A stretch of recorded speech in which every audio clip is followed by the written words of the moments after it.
Welcome back to pregame coverage of Iowa Hawkeye baseball today. It's Iowa and South Alabama on day 2 of the South Alabama Invitational. Joined now by head coach of the Hawkeyes, Rick Heller. Coach, offensive explosion yesterday to take down Southern. Yeah, 2 big innings. I think.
Attention, stations on the network. Our broadcast will begin in 15 minutes from my mark. In 5, 4, 3, 2, 1, mark. That was your 15-minute time check, stations.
Attention, stations on the network. Our broadcast will begin in 10 minutes from my mark. In 5, 4, 3, 2, 1, mark. That was your 10-minute time check, stations.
Attention, stations on the network. Our broadcast will begin in 5 minutes from my mark. In 5, 4, 3, 2, 1, mark. That was your 5-minute time check, stations.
Attention, stations on the network. Our broadcast will begin in 2 minutes from my mark. In 5, 4, 3, 2, 1, mark. That was your 2-minute time check, stations.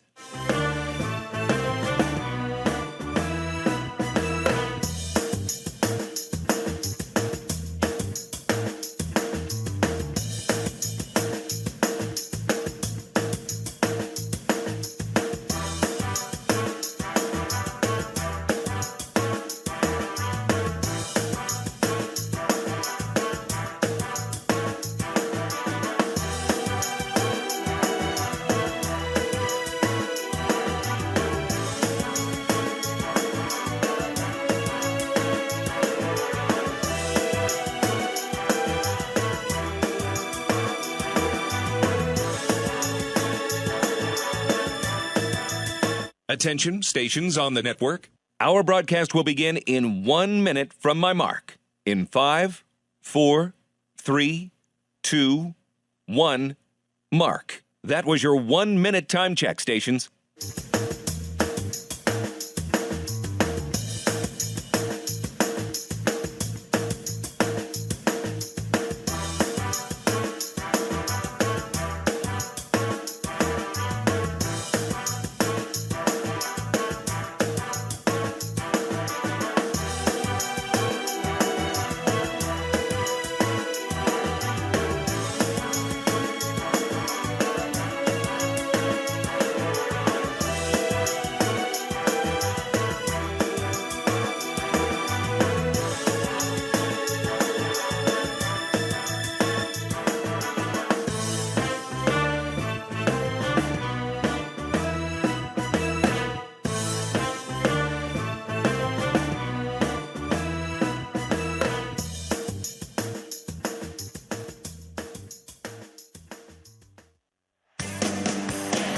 on the Hawkeye Sports Network. From Learfield, Hawkeye Baseball is on the air. Hawkeye Baseball is brought to you by Homewood and Home 2 Suites, preferred hotel of the Hawkeye Radio Network. Iowa's corn farmers of the Iowa Corn Growers Association and the Iowa Corn Promotion Board.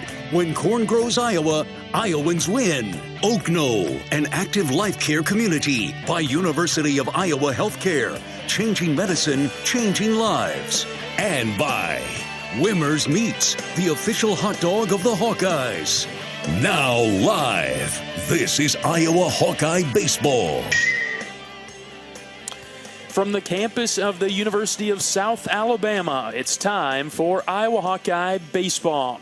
Live from Eddie Stanky Field, it's day 2 of the South Alabama Invitational, the South Alabama Jaguars and the Iowa Hawkeyes. Good evening and welcome to the broadcast booth alongside color analyst John Evans. I'm John Leo. On a perfect night for baseball, the Hawkeyes seek to improve on their 7-1 start to the season. I was well rested tonight following their 20-8 win over Southern in the early afternoon yesterday. South Alabama dropped a contest with Pepperdine last night 12-5. In today's earlier game, Pepperdine blasted Southern 16-0. For Iowa, Marcus Morgan gets the nod today, and a significant emphasis has been placed on him getting ahead early in counts against this patient Jaguar lineup. Tonight, Iowa looks to match their best start since 2018 with an 8-1 record. It's South Alabama and Iowa, live from day 2 of the South Alabama Invitational. First pitch coming in a few minutes. A gorgeous night in Mobile, a little bit different than what we had last night. Milder temperatures, less wind, not as humid. Inching closer to first pitch between South Alabama and Iowa. Let's go over some of the highlights from Iowa's 20-8 win against Southern last night. Lead 2-0. First pitch from Langenberg on the ground up the middle. Seegers gloves it, flips it to second for 1, on to first for 2. A double play. Seegers to Honar, over there to Guerin. And whoa, we got out of the jam there. Gave up 2 runs, but the bases were loaded with that double play. Runner takes off for second. Here's the pitch. It's outside. They throw it down to second. Not in time. Back to home, and he is out. We got him. Yes. Looking for a second right here. First pitch to Mosley. In the air. Deep left center field. Get going, baby. It is gone. Ho-ho. Chase Mosley. Boom. A grand slam to the deepest part of the park in left center, and he got all of that one. Next pitch to DeRiggi, line to left field, down the line, and fair! It drops just inside the line. 2 more runs will score. DeRiggi digging for second. The throw doesn't even come in, and a 2 RBI double for Brennan DeRiggi. Seegers drives this one deep to left, in the air, carrying well. Outfielder is there, and it is gone. It's a home run. It's over the fence. Seegers, see ya. Ha-ho. Led off the inning with a Sam Honar double. He still stands at second. Seegers lines this one into center field, down for a base hit. Honar rounds third. He's coming home. Here's the throw. It is cut off at the pitcher's mound, and Honar scores. RBI single, Michael Seegers. Honar drives this one, right center gap, trouble, and it is gone! Oh! That ball kept going, and it's a goner! Another grand slam for Iowa today. This time, it's Sam Honar. Yes! Obermueller looks in for the sign. He's got it from Cade Moss. The windup in the 0-2 pitch. Called third strike. That'll do it. Yes, sir. Obermueller with the strikeout to end the game, and the Hawks win it. Hawks win 20-8 over Southern on day 1 of the South Alabama Invitational. Iowa improved to 7-1 with that win, putting it on the line today against South Alabama. Up next, we'll talk with the voice of the South Alabama Jaguars, J.T. Crabtree, as pregame coverage continues right after this. This is Hawkeye Baseball from Learfield. We all love a good win. Catching up with friends, saving money at the pump, soaking up the perfect Iowa day, sitting down to a really, really good meal. These are the everyday delights that make us smile. These are the moments that connect us all as Iowans. And these are the wins that, more often than not, start with Iowa's farm families and the crop they're growing. Because when corn grows Iowa, Iowans win. Learn more about how to share your own wins at iowacorn.org/Iowans win.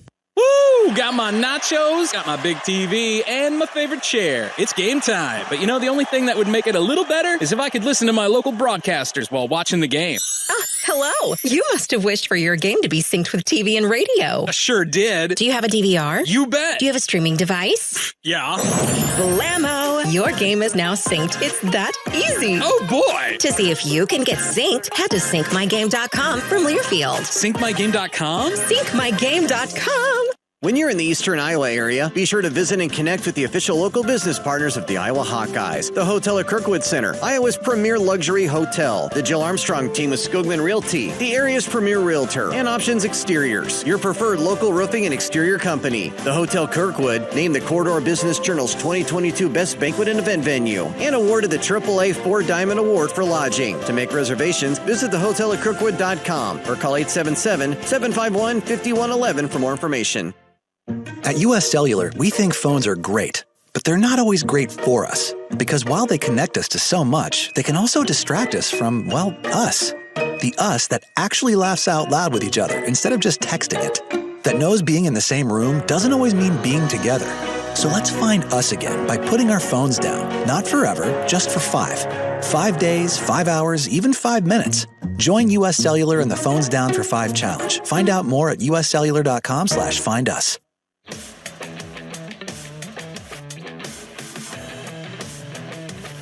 Welcome back to pregame coverage of Iowa Hawkeye baseball this evening from Mobile, Alabama. It's Iowa and South Alabama. We're now joined by the voice of South Alabama baseball, JT Crabtree. JT, thanks for coming on. No, glad to be here, man. Glad to have you guys down. I'm sure this weather's a little bit nicer than back home, so glad we can play some baseball this afternoon. Yeah, it certainly is. Back in Iowa, I think it's in the 40s, but nothing like the nice humid 70s and 80s. We're getting a taste of it today. Before we get into baseball, though, what a big win for you today and the basketball team for South Alabama. You were over there broadcasting that. Congratulations on knocking off the top seed in your conference tournament. Yeah, thanks, man. Great afternoon, early afternoon, some basketball. We were playing our regional rival, Southern Miss. They were the regular season champs, a 25-game winner, and we're trailing at half, and we come back and win by 18. So a really strong win. We're now on to the semifinals tomorrow. Little double duty today, driving over and back to Pensacola, an hour away, but we'll be back over there tomorrow, and glad the basketball season continues for us. Hey, you're living the dream. You do it all. Football, basketball, and baseball for the Jags. Awesome. Yeah, this is home for me. I'm a Mobile native, South grad as well. My parents went here too. I grew up coming to Jags baseball games too, and so to be able to sit up here in the booth and have the headset on, now talk about it for a living, it's the dream, man. It's great. That's awesome. Well, let's talk about the baseball team that you guys have going this year. 5-5 overall, but got to imagine that's a pretty deceiving record in our opinion from the Iowa side. No, sure, and I keep telling people, you look at 5-5, and yeah, it's not great, but you got to look at the schedule of the guys we've played, and of course, y'all are very familiar with Nebraska. They came down here last weekend and took all 3 from us, and then we see what they did the other day against Vandy too. So they're playing good ball, and we've been a little up and down because we have so many newcomers. 24 new guys this year. Mark Calvey, our head coach, has been saying all preseason, look, it's going to take 25, maybe even 30 games before we figure out exactly who we've got. We're trying to figure out guys in positions. The rotation seems to be set right now, but Brad Phillips, our pitching coach, actually mentioned during BP today that, it's kind of a weird problem we have where when you don't have depth, you can't afford to make mistakes. We have depth, and we've made some mistakes. And so we're still trying to figure some things out, where some guys go. Third base still isn't settled. We had some issues at shortstop early in the year. First base is still wide open, and it's a different guy every night from the pen. So still figuring some things out, but excited about where we're going to go. I think, again, it's going to take a couple of games, but I think we're headed in the right direction. So with all that being said about the newcomers, what are the expectations, the realistic expectations for the team this year? Yeah, we're picked 6th in the preseason polls, and it's not necessarily an indictment on the South Alabama program. It's just, you look at the Sun Belt Conference as a whole this year, it's going to be pretty dang good. I mean, you start at the top with Southern Miss. They've been playing really good ball. Georgia Southern hosted a regional last year, too. So an upper top 5 really finish is probably where we expect to be. But if we don't finish there, again, I don't think it's an indictment on how poorly we played. I think it's more of a situation of that's just how good this league is. I think we're looking at a program right now that we could win right now between 28 and 38 games. Both are equally realistic for this program right now. And again, trying to figure out where we are, I think we'll have a better picture come conference play, but right now we're just trying to figure out where some guys go. But I think anywhere 28, 38 wins, that's where we could end up. You talk about the tough schedule to this point. Another opportunity when you look at Iowa, but you play with a little bit of a chip on your shoulder, right? You welcome a big-time school to your home field. No, for sure. And Mark Calvi, I think, said it best yesterday, was this kind of feels like a regional a little bit with a Power 5 team here. Some big-name baseball programs are here, and then you've got Southern University, who would almost be like an AQ down here. And so it's a great tournament field for us. We take a lot of pride in the schedule we've had this year of 32 home games, several Power 5s, and then Nebraska here for a series. You guys here now. We're really excited about this game tonight because we saw what you guys have on the table. For our side, we're very happy that Brody Breck's not throwing today. But there's a lot of excitement about this game tonight. Talking with JT Crabtree, he's the voice of Jags baseball down here at South Alabama. All right, on an individual basis, Will Turner, he seems to be your superstar. Yeah, he's been great, and what's really exciting is he's just a sophomore. He's not draft eligible yet, so we've still got at least this year and next year too. So he's really developing quickly. Last year hit north of 330 as a true freshman, and then hit that freshman slump. Guys got the book on him, and he struggled to make a little bit of adjustments. Got banged up at the end of the year as well. So average dipped under 270 last year to end the season. But then you look at what he's doing right now, and he's hitting over 430. And it's not fluky. Everything that he hits is hard. It's on a line. He plays tremendous defense, very fast on the bases as well. So really excited about him. He's from the state of Alabama, from Auburn too, so it's great to have the local guys stay home. But just a great kid. To see what his future is going to be and looking at what he's doing right now as a sophomore is really exciting. Your team not a one-trick pony, though. You got threats up and down the roster. Yeah, we've got a couple of different guys. You look at Joseph Sullivan on the opposite outfield corner. And again, another sophomore. He's actually former Auburn quarterback great Pat Sullivan. That's his grandson. And, the pedigree of super athlete, can do everything. He definitely lives up to that. He's uber talented. Last year looked like a football player playing baseball sometimes. He's starting to look like a ball player now. And on the other outfield corner is Colson Lawrence, who's just been a freak athlete all offseason long. Eric Orbeta at second base has played really well in his year and a half here, so excited about him. And then Diego Altamirano, who's not playing tonight, but he's typically our catcher. He's one of the better arms in the league, too. So a lot of different pieces at a lot of different places. It's just some kind of, where's the 5 hole? Who's the 8 hole? Plugging little things in like that is where we've struggled early on so far this season. On the mound tonight, Garrett Conrad, freshman, lefty. What do you see from him this year? Yeah, a lot of poise so far. I know his numbers aren't great. He's got himself into some trouble. Upper 80s fastball, good curveball, changeup as well. He doesn't look like a freshman. He'll go out there. The term bulldog is always thrown around in college baseball, but it fits him. He's going to go after you. He's going to do his darndest to throw some strikes out there. He's had some issues with command his first couple of starts, and I think a big adjustment for him, too, at the early part of the season was getting used to the pace of college baseball where, in high school you can step off as many times as you need to. You can break your hands and whatnot. You can cycle. And he really struggled with that the first 2 games. Last week he got called for 2 balks. One of them, a pitch just flew out of his hand because he was trying to hurry up and get it out of his hand. So just little things like that, little nuances of playing Division I baseball as a true freshman, you're going to kind of take your lumps a little bit. So really poised. Numbers aren't great so far this year, but I don't think he's going to be scared of the fact that he's pitching against a Power 5 tonight. Speaking of that, with Iowa in town, what do you see about the Hawkeyes? What do you know about the Hawkeyes tonight? I watched y'all's game Friday against Southern, and y'all can swing it. The bats have been very impressive. The pitching, the starting pitching has been very strong for you guys too.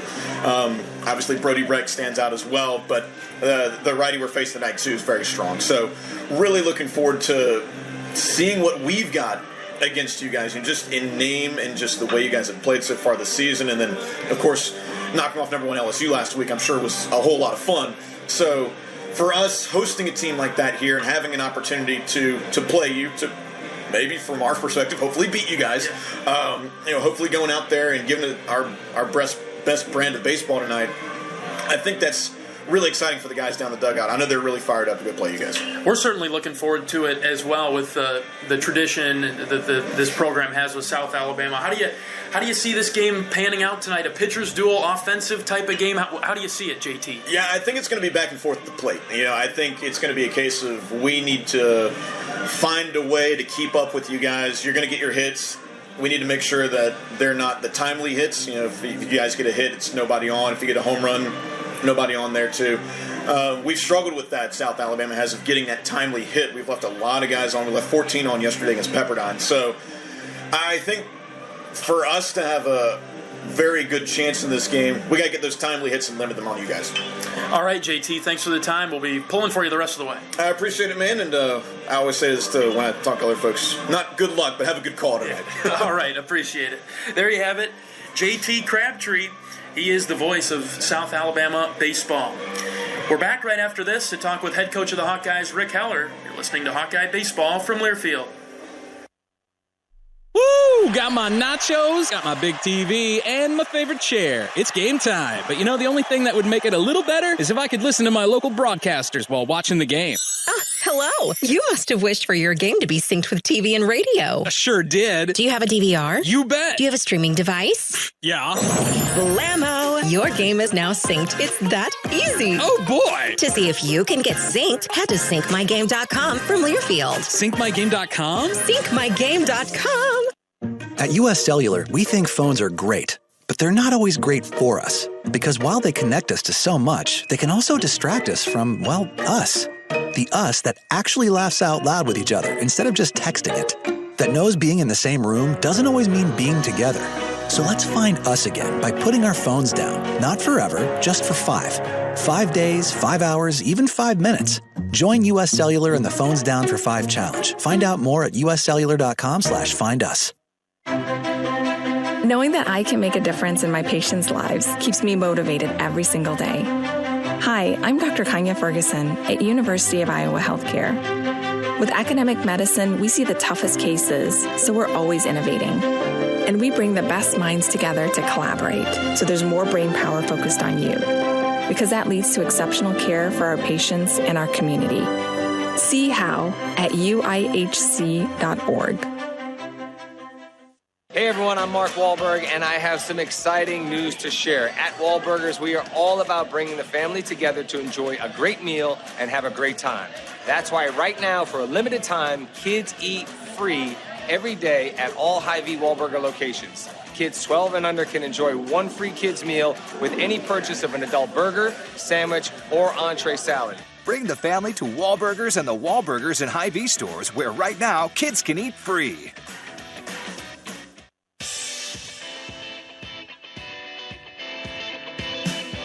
Welcome back to pregame coverage of Iowa Hawkeye baseball today. It's Iowa and South Alabama on day 2 of the South Alabama Invitational. Joined now by head coach of the Hawkeyes, Rick Heller. Coach, offensive explosion yesterday to take down Southern.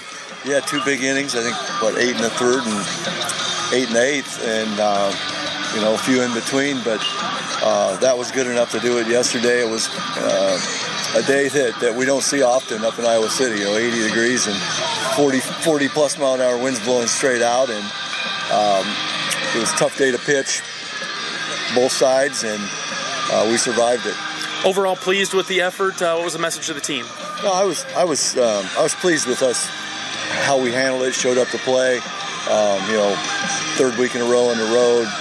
There were a lot of guys that if they were feeling like I was, weren't feeling the greatest, jet lag, early mornings, all that stuff. And we went out and grinded it out and found a way to get it done, and had some guys who had big days, and it was good to see Chase Mosley get going and hit a grand slam, and Sam Honar had a good day, grand slam, and Brendan Driggy continued to really swing it well, and had pretty good balance up and down the lineup, and it was good to see us step up and find a way to win when we didn't have Kyle Huxdorf and we didn't have Braden Frazier. Both were out yesterday, and So overall it was good. I mean, it wasn't the greatest start by Langenberg, but I was really pleased with how he got us to the 5th inning. The first 2 innings were rough, and almost had to go to the pen in the 2nd, and thought about it in the 3rd, and then he settled in a little bit and got us through the 5th, and then Keaton Anthony came in, and then we gave up the big inning in the 6th, and Keaton wasn't sharp and kind of labored through his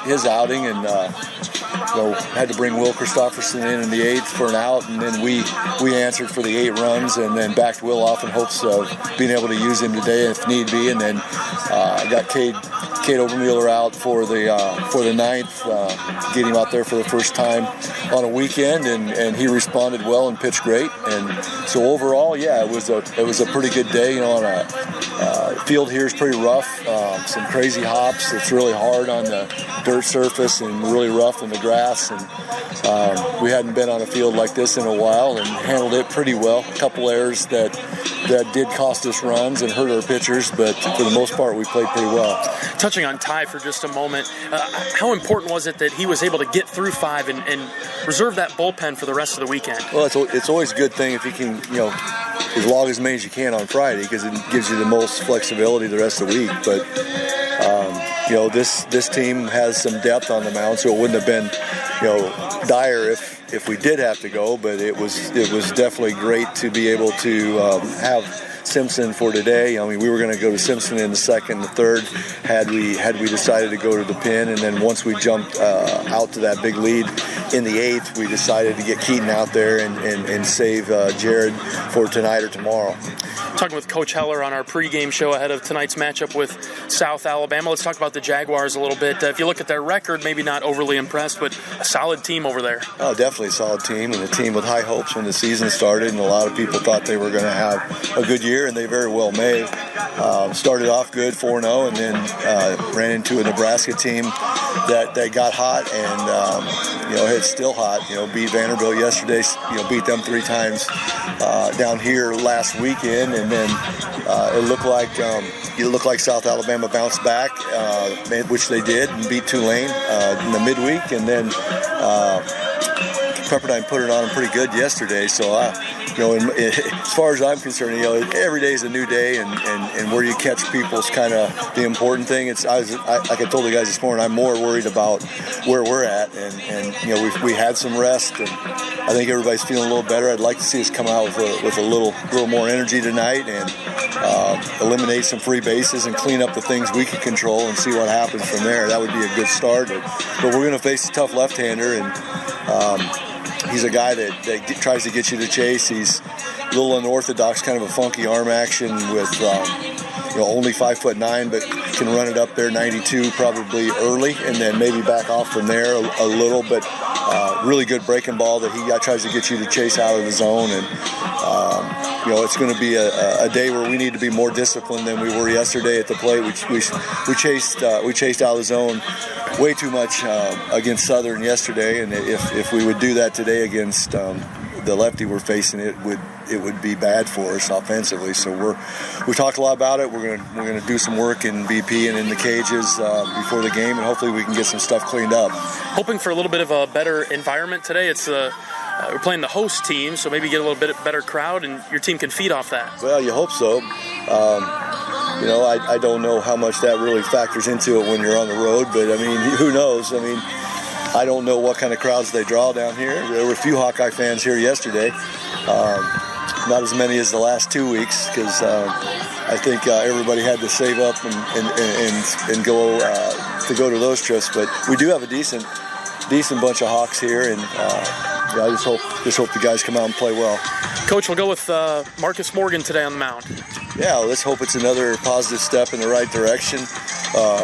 Two really good innings to start the game last week. 2 that bordered on a little bit shaky, and let's hope it's 4 today that's really good. And then we'll decide who we're going to go with at that point based on the score and kind of what we're seeing from the matchups. Where if we go to Volkers or if we go to Simpson, and if Marcus gives us good 4 innings, 3 innings, 2 innings, whatever it might be, but just give us a couple clean innings, 3, 4 clean innings. That would be fantastic. Going to be a great night for baseball. Wind not necessarily blowing as much as it was yesterday. How does that impact you offensively, maybe when it comes to the lineup or the approach? Not so much with the lineup or even the approach for us, but it's just a more pleasant experience, that's for sure. It's more real baseball. I mean, you have to hit it to get it out. The pitcher's not being blown off the mound, which we saw a couple times yesterday. And, I saw balls yesterday that were 50, 60 feet foul come back into fair territory. I mean, that was the kind of winds we were dealing with yesterday, just crazy winds. In fact, when we got to the ballpark, it was still blowing pretty good out to right field. But as we're talking right now, it's almost calmed completely. I don't even see the flags moving hardly. I think if anything, it's going to be a slight breeze out to right, and everything should play really fair tonight. Should be a much easier game to play defensively. All right, Coach, before we let you go, keys to victory to take down South Alabama tonight. Get a good start from Marcus Morgan. Hopefully be able to jump out on them early and score some runs. And what we talked about from an offensive approach standpoint, we've got to be super disciplined tonight, not chasing the breaking ball. And they're gonna with what they've seen the last couple of weeks, I think they're gonna cross count us a lot, and we're gonna have to do a good job of spitting on that. And I'd like to see us clean up the defense and make them earn what they get, and our pitching staff, same story. And we just had too many free bases on the mound, and that needs to stop or it's going to bite us. All right, Coach, thanks for your time. Let's win the day and take down the Jaguars. Thanks, John. Appreciate it. There you have it, pregame conversation with Coach Rick Heller ahead of tonight's game with the South Alabama Jaguars. We got first pitch coming up in just a few minutes. Back right after this. You're listening to Hawkeye Baseball from Learfield. At Oak Knoll, our mission is to provide exceptional retirement living and health services through life care. I'm Steve Rowe, Executive Director. We are a not-for-profit life plan community and have served Iowa City for more than 55 years. Our team helps residents create home by living our values of caring, respect, enthusiasm, awareness, teamwork, and encouragement. If you're looking at retirement options, visit our website at oakknoll.com. We want you to lead life your way. Go Hawks! Hey everyone, I'm Mark Wahlberg, and I have some exciting news to share. At Wahlburgers, we are all about bringing the family together to enjoy a great meal and have a great time. That's why right now, for a limited time, kids eat free every day at all Hy-Vee Wahlburger locations. Kids 12 and under can enjoy one free kids meal with any purchase of an adult burger, sandwich, or entree salad. Bring the family to Wahlburgers and the Wahlburgers and Hy-Vee stores, where right now, kids can eat free.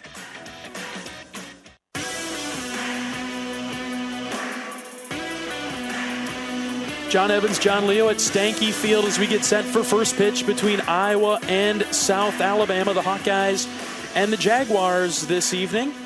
Looks like we're getting set for the national anthem today. Looking forward to this one. Another challenge for the Hawks against the hometown team, the Jaguars, from right here in Mobile, Alabama. All right, we'll step aside for the national anthem. When we come back, we'll give you batting orders, starting lineups, and first pitch between South Alabama and Iowa. Back right after this. You're listening to Hawkeye Baseball from Learfield. At Oak Knoll, our mission is to provide exceptional retirement living and health services through life care. I'm Steve Rowe, Executive Director. We are a not-for-profit life plan community and have served Iowa City for more than 55 years. Our team helps residents create home by living our values of caring, respect, enthusiasm, awareness, teamwork, and encouragement. If you're looking at retirement options, visit our website at oakknoll.com. We want you to lead life your way. Go Hawks! Hey everyone, I'm Mark Wahlberg, and I have some exciting news to share. At Wahlburgers, we are all about bringing the family together to enjoy a great meal and have a great time. That's why right now, for a limited time, kids eat free every day at all Hy-Vee Wahlburger locations. Kids 12 and under can enjoy one free kids meal with any purchase of an adult burger, sandwich, or entree salad. Bring the family to Wahlburgers and the Wahlburgers and Hy-Vee stores, where right now, kids can eat free.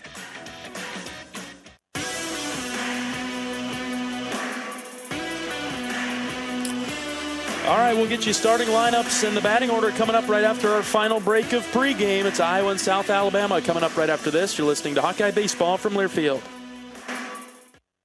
After a cancer diagnosis, it's natural to want to start treatment right away.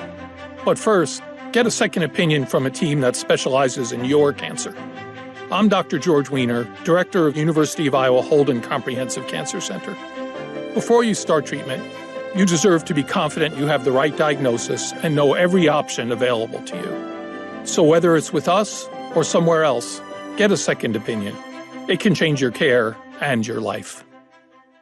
Woo! Got my nachos, got my big TV, and my favorite chair. It's game time. But you know, the only thing that would make it a little better is if I could listen to my local broadcasters while watching the game.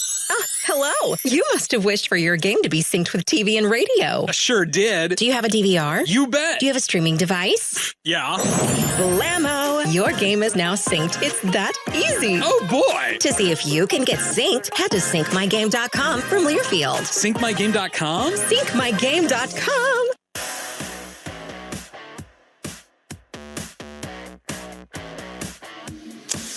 All right, Iowa and South Alabama from Stanky Field. The Hawks will hit first as the away team. They'll be led off by Michael Seegers, the shortstop. Raider Tello bats second. Keaton Anthony's a designated hitter, batting third. In the cleanup spot is Brennan Duriggi, the first baseman. Sam Peterson is batting fifth. Back in the lineup for the Hawkeyes today, Kyle Huxdorf. He'll bat sixth in center. 7, 8, 9 for Iowa, Chase Mosley, Sam Honar, and Cade Moss. They'll face off against freshman lefty pitcher Garrig Conard, making his third appearance, third start of the season. He's 0-2 this year, but he's got a 2 flat ERA, 9 innings pitched, given up 11 hits, 6 runs, but only 2 of which were earned, 4 walks, 12 strikeouts. Opponents hit .289 against him. So we don't really know what kind of pitcher we're seeing tonight other than the fact that he's a lefty and he's a freshman. Doesn't get a lot of help from his defense, John. No, the Nebraska game last weekend here, he was the Saturday starter, and we saw the clips of some of the pitches there, and his infield didn't help him a bit. Didn't take care of some routine business that could have got him out of jams and protected him a little bit, and he didn't get any of that help, and so had to kind of fend for himself. And he's a pitcher that really doesn't want to work in the strike zone. He's trying to work through the strike zone, and so Hawkeye hitters will have to be very disciplined to sit there and make him come in the zone and drive one somewhere. We're ready for first pitch this evening from Mobile, Alabama. A picture-perfect night. Down south. First pitch to Michael Seegers is on its way home. It's a called strike on the inside corner. Home plate umpire is Marcus Evans this evening. Doug Lee's over there at first. Luke Weems is at third. No balls and a strike to Seegers. Conard looks in for the sign. Now he'll step off. They'll recycle the signs. Better crowd today. South Alabama, it's been a big day for the Jaguars in their athletics. Their men's basketball team beat top-seeded Southern Miss. Now we've got a stoppage, and took too long to pitch it, so now the count's 1-1. Conard kept going with that pitch. The umpire totally stepped away. The umpire was actually looking back up at the press box because the third base umpire had called the pitch clock violation after he'd broken his hands and stepped off. Took more than 20 seconds, so the 1-1 pitch to Seegers, swing and a miss, 1-2. Really come with good fastballs on well, actually all 3 pitches. And the scouting report is he's going to bomb you with fastballs the first time through, except for maybe Raider here. So it'll be interesting to see if he sticks to his pattern, even though he doesn't have a tremendous pattern with just 2 starts and 9 innings in college ball. Now we'll see what Seegers can do with 2 strikes. 1-2 on its way home. Swing and a miss. Very late on that one, 92 miles an hour, and Seegers is set down on strikes to begin the game. Iowa struck out 10 times yesterday, and so looking to clean up the discipline, although in that situation, those were all pretty much strikes there to Michael. Right, that one was more of the pitcher one, and you can live with that. Michael yesterday struck out to start the game on a ball that bounced a couple feet in front of the plate. So you never want to start the game that way, but if you're going to do it, those were all good attacking pitches and good attacking swings. Raider Tello stands in. First pitch to Raider goes to the backstop. Fastball high, and the catcher, Ketzner, couldn't come up with it. Cole Ketzner is the catcher over there at first base for South Alabama's D.K. Donaldson. Second base, Eric Orbeta. Shortstop is J.G. Bell. Third base is Mitchell here. 1-0 pitch to Tello. Called strike, upper portion of the plate. In the outfield for South Alabama, left field is Joseph Sullivan. Center is their superstar Will Turner. Colson Lawrence out there in right. 1 ball and a strike to Tello. Connor's ready. This is hit on the ground to second. Orbeta is there, and he'll throw out Tello for the second out of the inning. The scouting report on Connard was that he was really going to be through the zone so far. And again, this first trip through, he's thrown primarily fastballs, and that's stuck right in the zone. We'll see what adjustments Hawkeye hitters make here on the first time through, and then, of course, what the battle looks like the second time through if he goes more to the off-speed stuff and starts breaking it through the zone. Connard out of the windup to Keaton Anthony. First pitch way high. Ball 1. Connard will stand on that third base side of the rubber as he begins his windup. And we talked about it in the scout today, or we heard from the coaching staff, rather. He's just sort of all over the place. 1-0 pitch to Anthony. Floats in for a called strike, 77 miles an hour. So the difference has been about 15. The fastball we saw at 92 earlier, now 77 with the off-speed. He's just sort of all over the strike zone. Yeah, his fastball is going to be that upper 80s. He's going to peg in there 91, 92 every now and again. 1-1 is hit on the ground to the right side through. The Hawkeyes have their first hit. Keaton Anthony with a 2-out single on a dribbler through the right side. Good piece of hitting there. Just like Tello before him, got jammed a little bit, but was strong enough to be able to force it through the infield. And unlike Tello, it was far enough to the left side of the second baseman that he wasn't able to come up with it. The Hawkeyes had an incredible day on Friday with 2-out, 2-strike hitting. Just stellar. And so heart of the order coming up with Anthony on first and 2 outs for Brennan DeRiggi. First pitch from Connor down the heart of the plate for a called strike 0-1. So far he's been in the zone to lead off at bats. Iowa's done a nice job being patient, making him throw that first pitch strike. He's got a really good, it's a good live arm. The coaching staff was impressed with his stuff, said it might be the best stuff we've seen all year so far. A 1 pitch is a called strike on the outside corner, 0-2. The kicker for him will be, again, how long he can get into the game. And at this rate, staying around the strike zone and being effective, that's obviously going to help keep pitch count down and in a manageable place and keep you in the game longer. Catcher sets up outside, the 0-2 to DeRiggi, swing and a miss. Went fishing for that one way outside. DeRiggi goes down on strikes to end the top of the first. Hawks get a hit from Keaton Anthony, but nothing more. And so we head to the bottom of the first inning. South Alabama comes to the plate. We'll get our first look at Marcus Morgan on the mound for Iowa coming up right after this. Listening to Hawkeye Baseball from Learfield. We all love a good win. Catching up with friends, saving money at the pump, soaking up the perfect Iowa day, sitting down to a really, really good meal. These are the everyday delights that make us smile. These are the moments that connect us all as Iowans. And these are the wins that, more often than not, start with Iowa's farm families and the crop they're growing. Because when corn grows Iowa, Iowans win. Learn more about how to share your own wins at iowacorn.org/IowansWin. At Mid-American Energy, we want to help keep you safe around power lines and electrical equipment. Always assume a power line is energized, even if it's on the ground. To avoid the risk of an accidental shock or electrocution, avoid touching a power line with anything. And when you see high voltage warnings on transformers and substations, stay away. We care about you and your safety. Get more tips at midamericanenergy.com. Paid for by the customers of Mid-American Energy.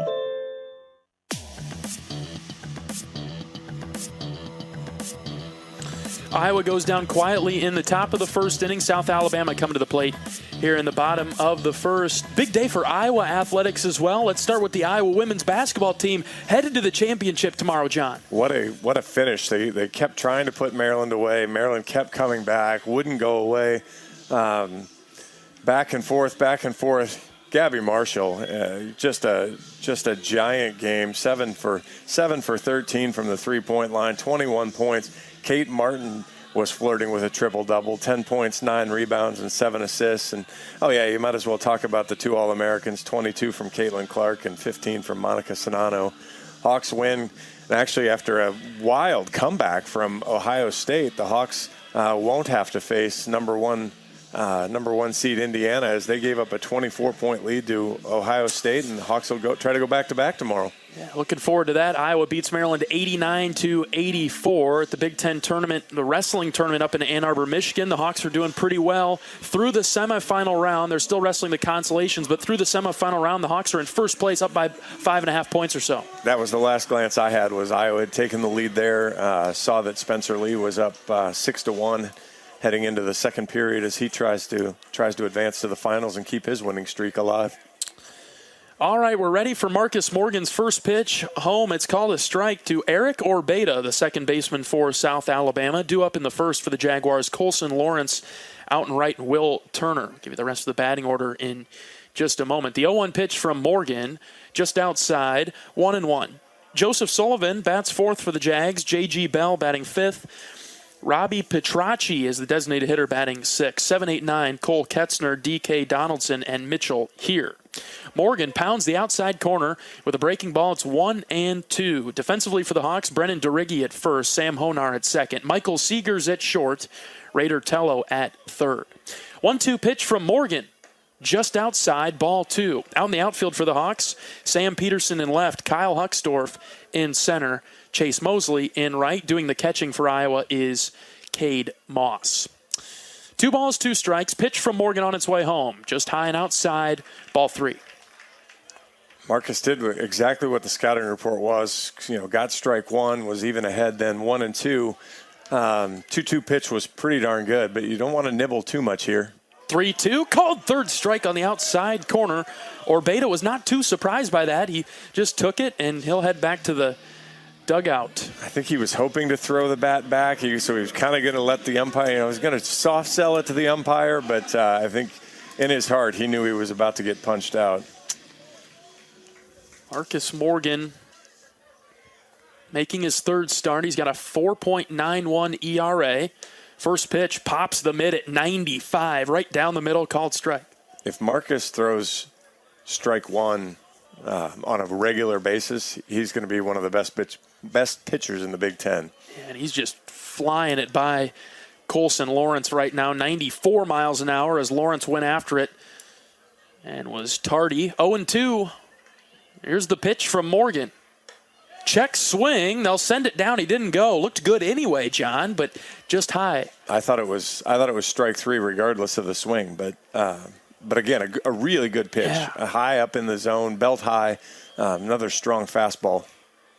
1-2 on its way home. Check swing right back to Morgan. Marcus will pick it up, jog over towards first, underhand it. 2 down in the first. Shout out to my wife. Spencer Lee's at 14-2 at the end of 2 periods now. Appreciate that update. That sounds a little bit better than 6-1, doesn't it? Not that we were worried or anything, right? All right, first 2 up, first 2 down for South Alabama in the bottom of the first. Here's Will Turner. He's their best player, at least their leading hitter. 432 through 10 games. Left-handed hitter. Marcus has his work cut out for him here. First pitch floats outside, ball 1. Turner's a major league talent. He'll end up playing somewhere after South Alabama here. Nice pitch there from Morgan, but it missed up and in. Went with an off speed at 86. Yeah, buckled his knees. And again, one of the keys in the scouting report was to dominate the zone. And Turner that's a great pitch there from Morgan. The 2-0 off-speed pitch, got it across for a strike. Actually buckled Turner's knees, didn't give in to him, which is a fear when you get behind.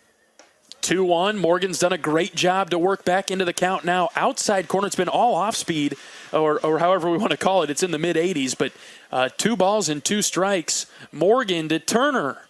Fouled off to the left side. Good battle here. And again, love seeing what Marcus did there where, behind 2-0, but didn't just say, hey, here's one. Boy, I hope you don't want to swing. He really buckled his knees on the 2-0 and came back with a good 2-1 pitch as well. Comes set with the 2-2. This one just outside. Full count now. Marcus had been working on that four seam. He's got it back up in that 94, 95, 96 range. Has a cutter that's been pretty nasty and been a good pitch for him. 3-2, called third strike. Great job, Marcus Morgan. An outstanding start for the Hawkeye hurler. He gets Turner down on strikes, a 1-2-3 inning. We'll head to the second, scoreless from Mobile. You're listening to Hawkeye Baseball from Learfield. At Oak Knoll, our mission is to provide exceptional retirement living and health services through life care. I'm Steve Rowe, Executive Director. We are a not-for-profit life plan community and have served Iowa City for more than 55 years. Our team helps residents create home by living our values of caring, respect, enthusiasm, awareness, teamwork, and encouragement. If you're looking at retirement options, visit our website at oakknoll.com. We want you to lead life your way. Go Hawks! When you're in the eastern Iowa area, be sure to visit and connect with the official local business partners of the Iowa Hawkeyes. The hotel at Kirkwood Center, Iowa's premier luxury hotel, the Jill Armstrong team, Wisconsin Realty, the area's premier realtor, and Options Exteriors, your preferred local roofing and exterior company. Jill Armstrong and her team strive to make every buyer and seller at ease with the real estate process. Contact the Jill Armstrong team, Wisconsin Realty, for all of your real estate needs. Call 319-631-5455.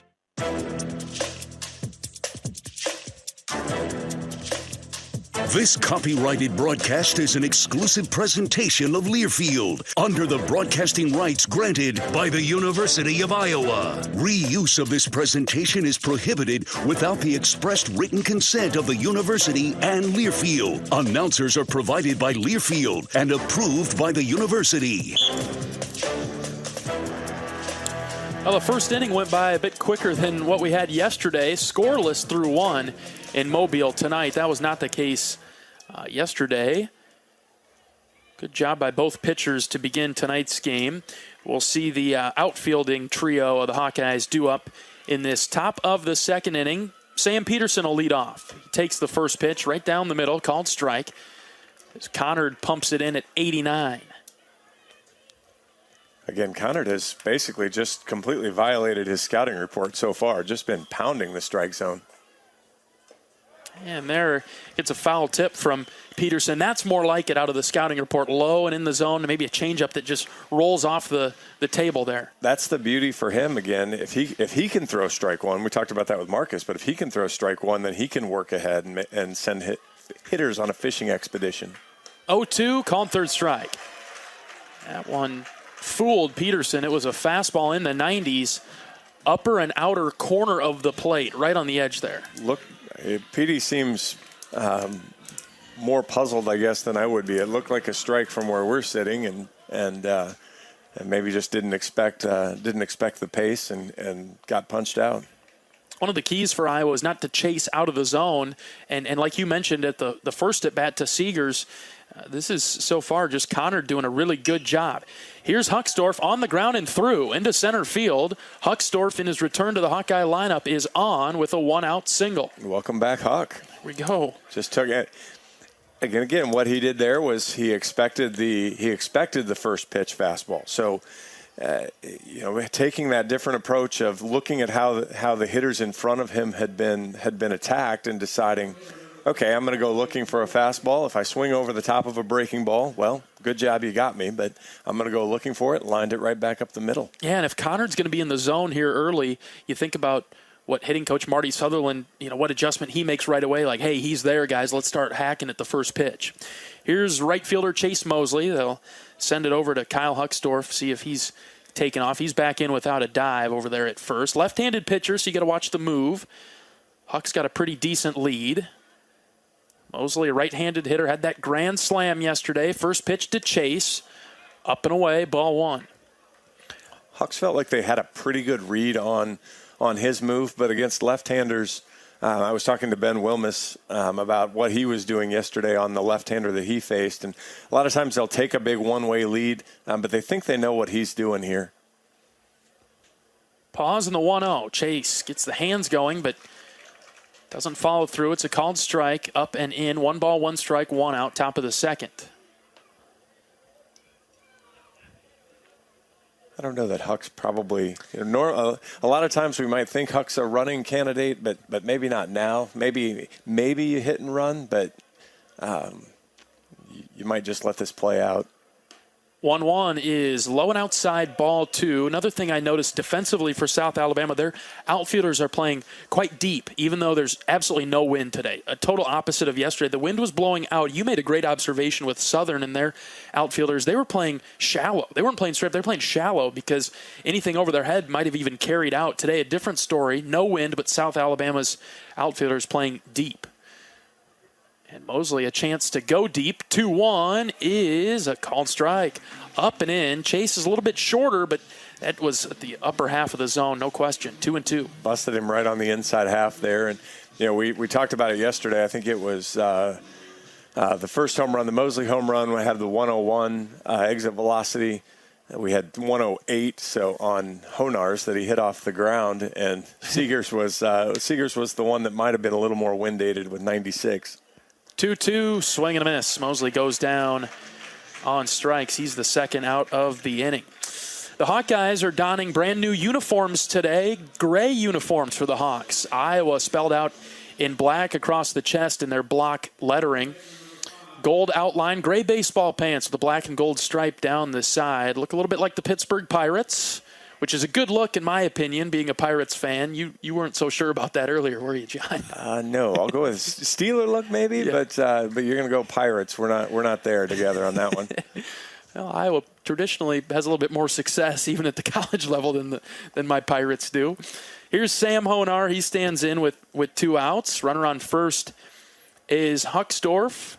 First pitch to Honar. Breaking ball missing just below the eyes. South Alabama in navy blue tops with South Alabama narrowly fit across the chest in white baseball pants. They wear navy blue baseball caps in the field with their red emblem on top. 1 ball, no strikes to Honar, the pitch. Low and in, 2-0. We talked a lot yesterday about the strike zone and the umpire giving not really giving anything on the outer edges. And I asked the coaches this morning about the TrackMan report, and that was basically what it was the umpire did a great job of calling balls and strikes, just didn't give anything extra, which, you normally see a little fudge of an inch or so. 2-0, Honar goes around. Huckstorf takes off for a second. The throw down is not in time, so Huckstorf gets in there. Almost stolen base. Almost a little bit of a delayed steal there. The ball was just a touch in the dirt. Honar was fooled, checked his swing, but all of a sudden you looked and Huckstorf was off to the races and was able to beat the throwdown. Now he's in scoring position with 2 balls and a strike, 2 away for Honar. We talked about Morgan on Turner. That was a good job not giving in on the 2-0 pitch to get Honar to chase. Next pitch, Sam hits this on the ground, foul past Mitchell Bowe down the first base line. The Hawks occupy the first base dugout this evening as the away team. South Alabama has their home dugout down the third base line. 2 balls and 2 strikes to Sam, the Hawkeye second baseman. Opportunity to get on the board early in the top of the second. Scoreless game so far. Connard looks in for the sign. He's got it. Catcher setting up way outside. The 2-2. Line drive, base hit into left field. They're going to wave Huckstorf. He comes around third. The throw goes into second. And Honar with a 2-strike, 2-out RBI single to give the Hawks the early lead. What a great piece of hitting there. To your point, you described it perfectly. Catcher was set up way outside.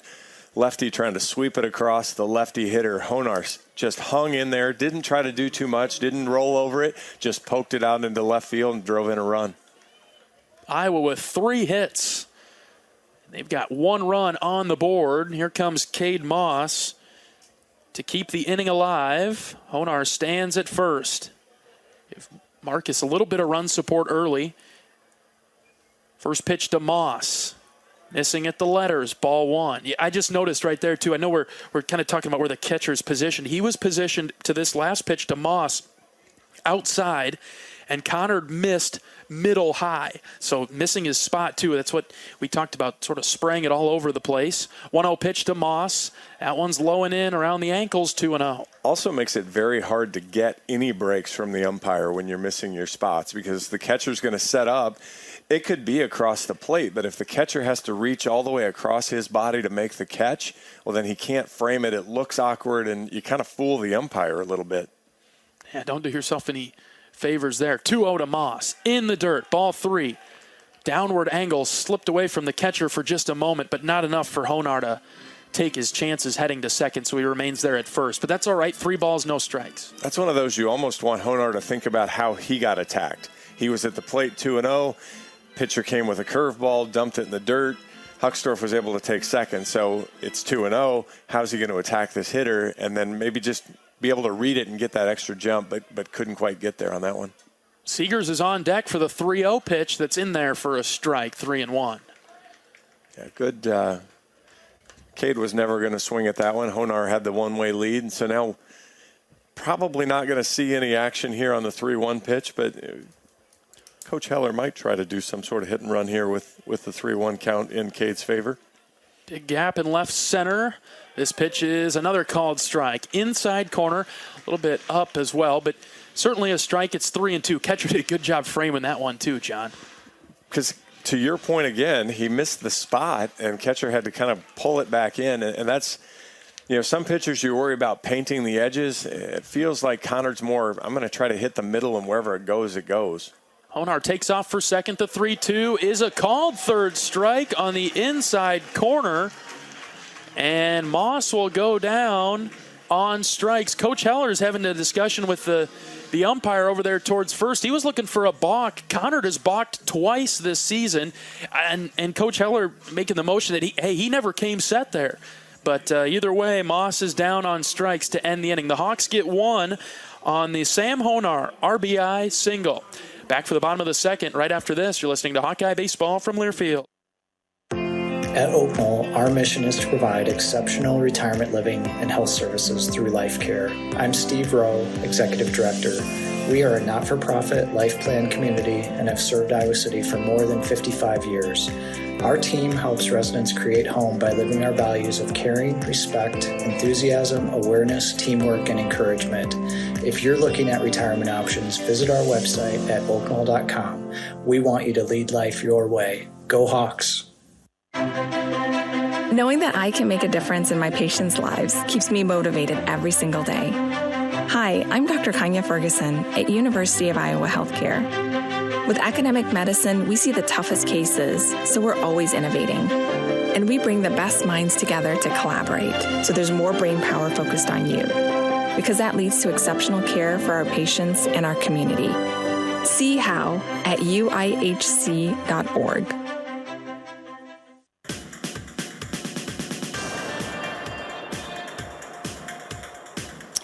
Marcus Morgan will pitch with the lead in the bottom of the second inning. It's Iowa 1, South Alabama 0. Let's pause 10 seconds for station identification, 10 seconds for station ID. This is Iowa Hawkeye Baseball.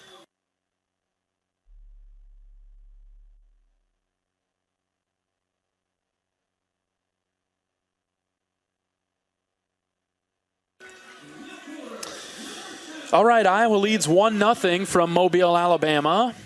South Alabama will send Joseph Sullivan, J.G. Bell, and Robbie Petracci to the box to start their bottom of the second inning. Here's Sullivan, left-handed hitter. First pitch missing just outside from Morgan.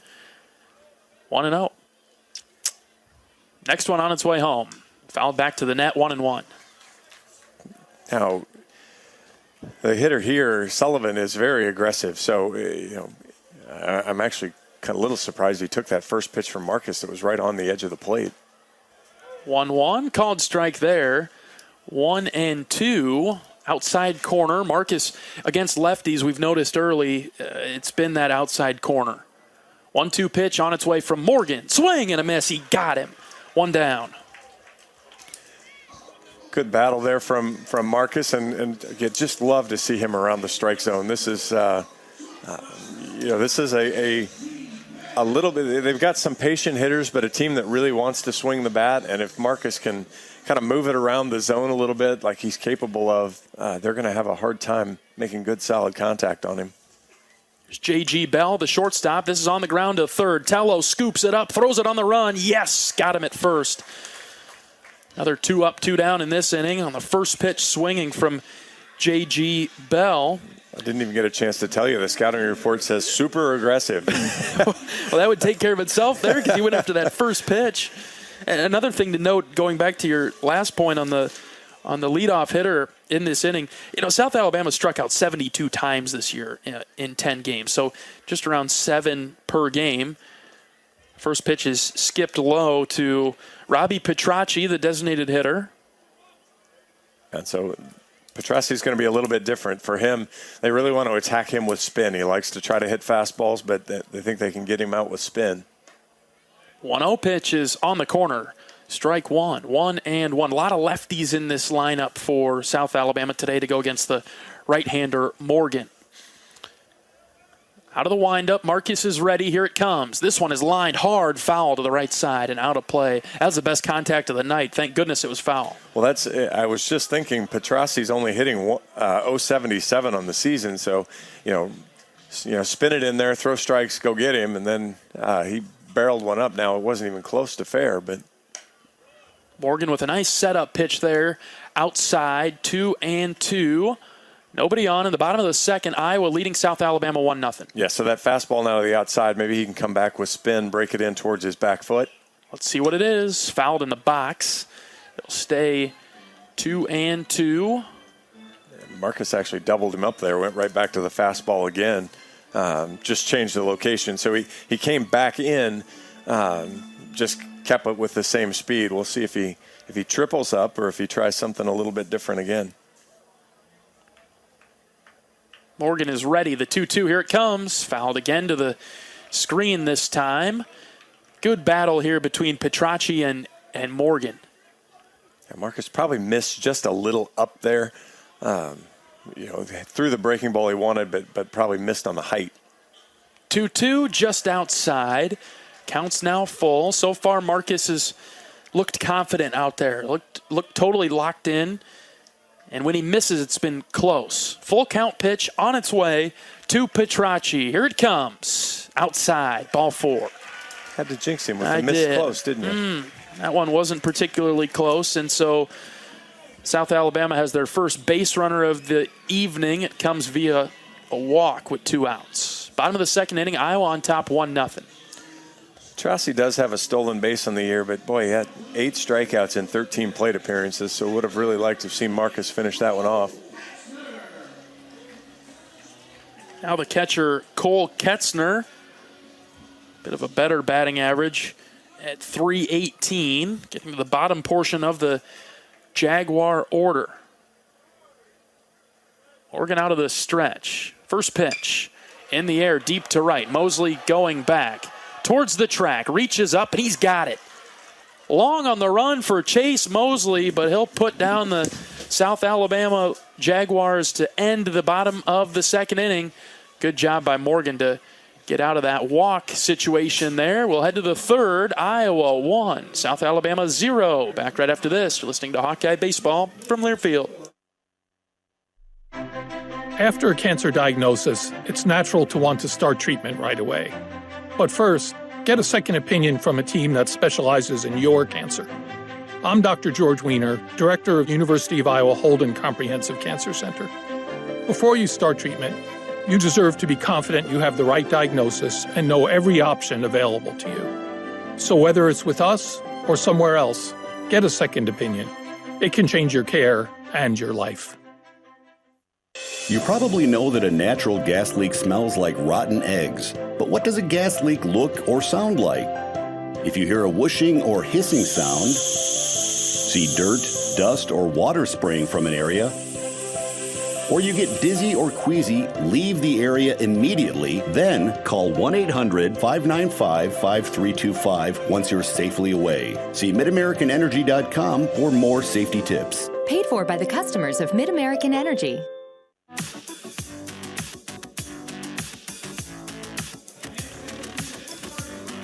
Top of the order coming to the plate for the Hawks in the top of the third inning. Iowa leading South Alabama 1-0. The Hawks have 3 hits so far, their first time through the order against freshman left-handed pitcher Garrig Connard. Seegers will lead things off. Tomorrow is the finale of the South Alabama Invitational. Iowa will take on the Pepperdine Waves. Pepperdine took it to Southern earlier today, 16-0. They beat South Alabama yesterday, 12-5. So the Waves are 2-0 down here in Mobile. We'll have our work cut out for them tomorrow when we get there. It'll be a short turnaround, too, because by the time this game gets over and we get settled into our hotel, it'll be deep into the night. And then, you turn around and 11 o'clock first pitch tomorrow. So you're here around, 8:30, right before 9. A quick turnaround for the Hawks before we come back to Iowa City. Here's Seegers, swings at the first pitch and fouls it into the stands to the right. Sleeping bags in the dugout? Yeah, something like that, right? Just been one of those weekends where you're up early and maybe up late, and then you got to get up early again, and then you're traveling and headed home. That's just the life of college baseball, being a northern team early in the year. So far, Iowa's handled it well. No balls and a strike to Michael Seegers, the Hawkeye shortstop. Takes this one for a called strike. Up in the zone, it's 0-2. Good fastball there. Bounced right back. Let's see if Michael can... If he's going to command all of his pitches for strikes, it's hard to guess, but you're going to have to be ready. And Michael's a great 2-strike hitter. We'll see what he can... see what adjustment he can make here. Connor looks in for the sign. He's got it, the 0-2. Strike 3 called, outside corner. Seegers can't believe it. Head back to the dugout. He is out number 1.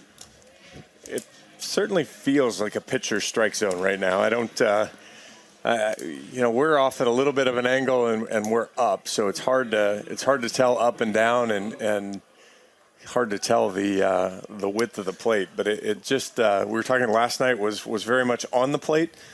Tonight seems very spacious. Yeah, here's Raider Tello with one away in the top of the third. First pitch low, ball 1. We've talked about it a couple times tonight about the catcher framing a pitch. I don't know if it was that on Seegers' last one, but Conard certainly hit his spot. Now, I think the spot might have been out of the strike zone, but so far Tello's got good discipline, laying off anything close. 2-0 is the count to Raider. Yeah, the strike percentage coming into the inning for Connard was up over 72, so he's pounding the strike zone right now. This one skips in the dirt, not close, 3-0. The Hawkeye hitters have been watching, his 2-0, he doesn't throw a 2-0 fastball. He's thrown 2-0 breaking balls and really kept them down. He's missed badly. Honar swung at one, but... There's ball 4, a 4-pitch walk to Tello, and that could be the recipe for success with getting into those 2-0 counts. It's a bit surprising to see the breaking ball come in at 2-0 when you really need one. It depends on what you trust, and to me, he started the game throwing aggressive and effective fastballs. I know you can't just stick to that all night, but. If you can locate it, go ahead and throw a 2-1 or 2-0 pitch somewhere. But here's Keaton Anthony. He singled in the first, but was stranded over there. Watches the first pitch go by for a strike. This is an intriguing matchup. Anthony with a lot of pop in his bat, hitting very well to start the season for Iowa. 0-1 pitch. Hit on the ground to the South Alabama dugout to the left, and it's 0-2. Yeah, Connard so far, 6 of the 7 outs have been strikeouts, so he's certainly had the Hawkeye batter's number here in the early going, although Iowa was able to string together the hits and take advantage of some mistakes to get the run. Protect the zone, inside setup from the catcher, and he missed outside, but Anthony swung at it and missed it, and Keaton goes down on strikes. Yeah, he missed it. That's incredible. He missed his spot by 18 inches there. But Keaton had something in mind and didn't quite pan out the way he expected. 2 outs in the top half of the third. Iowa leading 1-0. And Tello stands at first. Here's Brennan DeRiggi. He struck out to end the first inning. Left-hander on left-hander matchup. First pitch to DeRiggi, way inside, ball 1. Yeah, we'll see if Brennan got a good enough look at him the first time to maybe make some adjustments here. The outfield, we've seen some teams shade him a little bit the opposite way. The center fielder played over on the pull side, and obviously the second baseman shifted well over for a pull. 1-0 pitch, swing and a miss.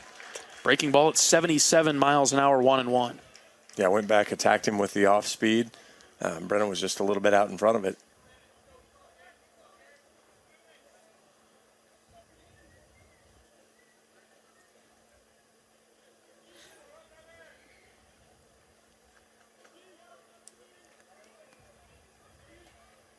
Check on Tello at first, dives back in there safely.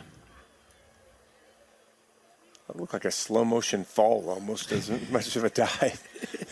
He didn't have much of a lead to begin with. No, I think he knew he had plenty of time to get back. I'll check on him again. Boy, they're awfully worried about Raiders' speed over there at first. Haven't seen Raider take off this early season. No, and again, they all kind of see the move. There isn't much mystery to it right now. 1-1 to DeRiggi. Swing and a miss, just over the top of it. 1-2. It's a good breaking ball there. Buster, maybe it was just a changeup on the inside half. Didn't have a lot of movement, but the change of pace fooled DeRiggi.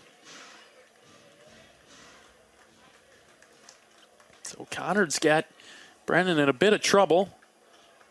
1 ball, 2 strikes. Looks in for the sign. Does come set. Here's the pitch. Up and in, ball 2. Went kind of back to the same pitch, same location. Just wasn't quite as good on that one. Catcher had to slide over there to catch it as well. Yeah, you're getting a workout if you're catching Conard right now. He's they called him kind of effectively wild. I suppose that's a little bit of what Brody was last week too. 2-2, well in the dirt, bounces off the catcher's shoulder. So Tello now can get to second on a pitch that was in between the plate and the cut of the grass in front of home plate. That was not particularly close, and we kind of joked about it a little bit in pregame. Yesterday I do volleyball in the fall for Iowa, and I say spike a lot in volleyball, and we said that a lot yesterday with the Southern pitchers. They seem to put a lot of balls in the dirt, and we kind of joked about after hearing the scouting report that we might say that again today, and we certainly saw that one. Full count pitch with 2 outs to DeRiggi. Swing and a miss. He chased that one in the dirt. DeRiggi strikes out to end the top of the third. It's Iowa 1, South Alabama nothing. Back right after this. You're listening to Hawkeye Baseball from Learfield. At Oak Knoll, our mission is to provide exceptional retirement living and health services through life care. I'm Steve Rowe, Executive Director. We are a not-for-profit life plan community and have served Iowa City for more than 55 years. Our team helps residents create home by living our values of caring, respect, enthusiasm, awareness, teamwork, and encouragement. If you're looking at retirement options, visit our website at oakknoll.com. We want you to lead life your way. Go Hawks! We all love a good win. Catching up with friends, saving money at the pump, soaking up the perfect Iowa day, sitting down to a really, really good meal. These are the everyday delights that make us smile. These are the moments that connect us all as Iowans. And these are the wins that, more often than not, start with Iowa's farm families and the crop they're growing. Because when corn grows Iowa, Iowans win. Learn more about how to share your own wins at iowacorn.org/IowansWin.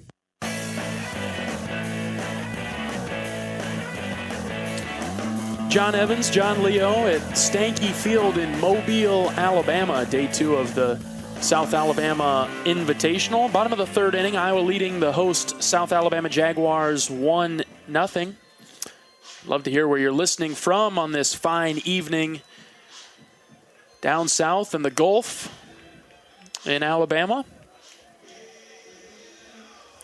Great listenership yesterday in the win over Southern. Hawks with an RBI single from Sam Honar in the second to open the scoring in tonight's contest. Quiet otherwise. And nothing across the board, across the plate or on the board for South Alabama. They'll go 8-9-1. In the bottom of the third, D.K. Donaldson, the first baseman, stands in, takes the first pitch low, ball one. Yeah, Hawks don't have a very big book on him, just 143 on the season, so not a lot of at-bats. 125, sorry, 1 of 8 so far.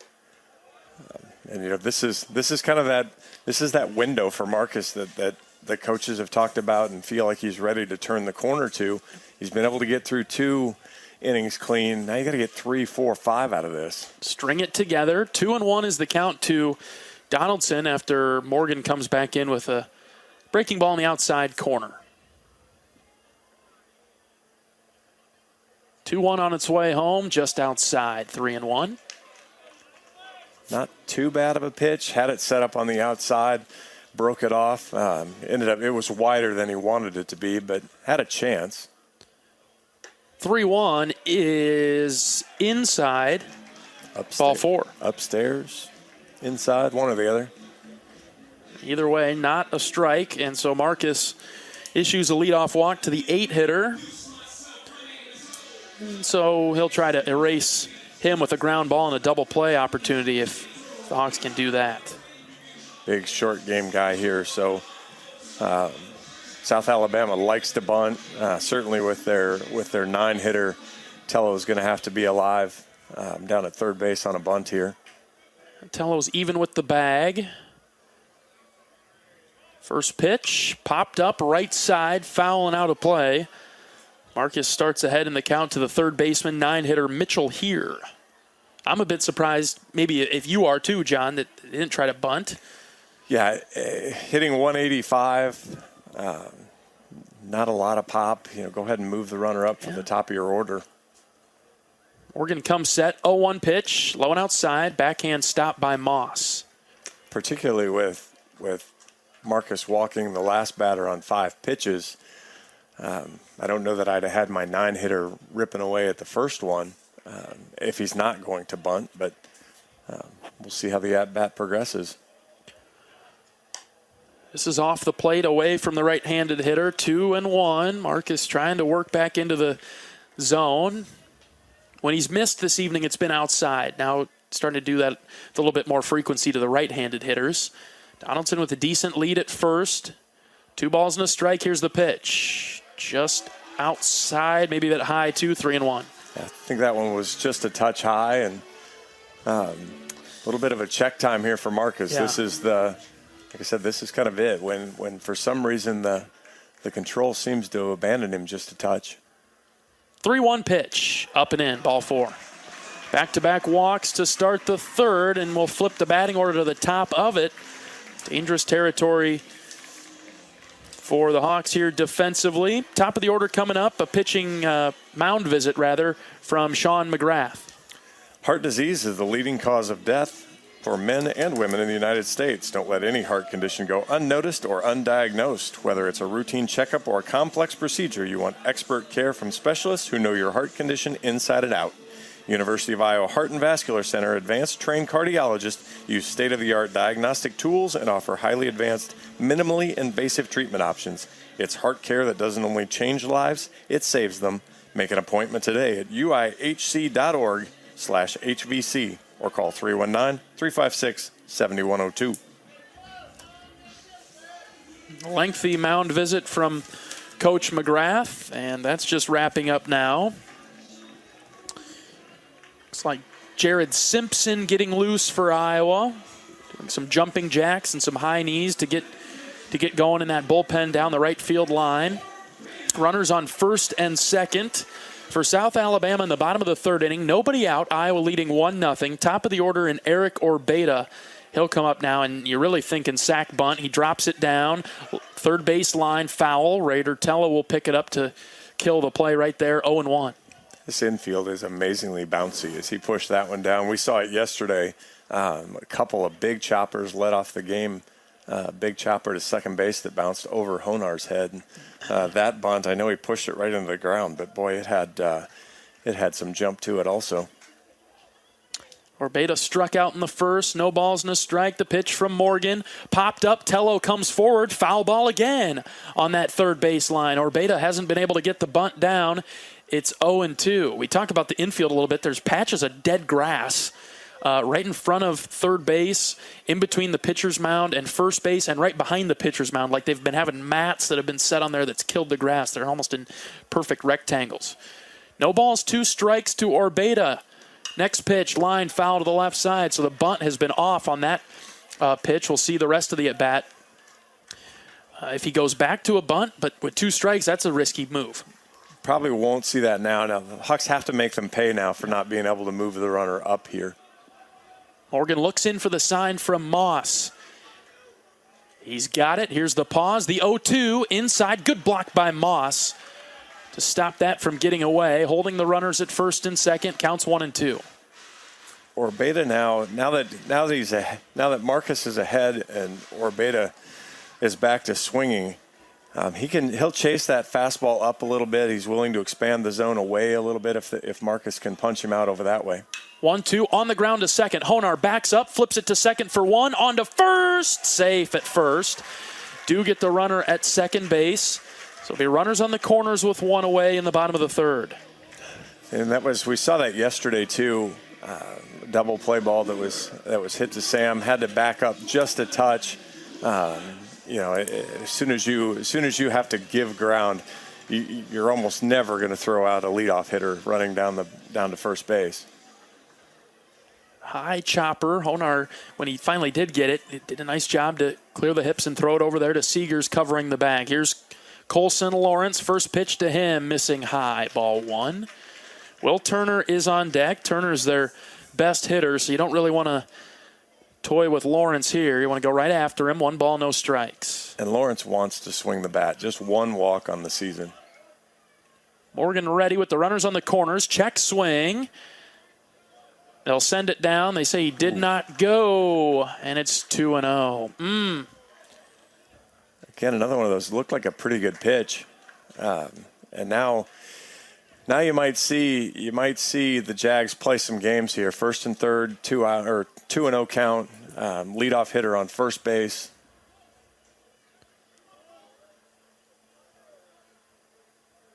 Pitch, fouled back. Good job by Marcus to challenge him with a 93-mile-an-hour fastball up in the zone, and Lawrence missed it. Went right back after him and was able to get the foul straight back.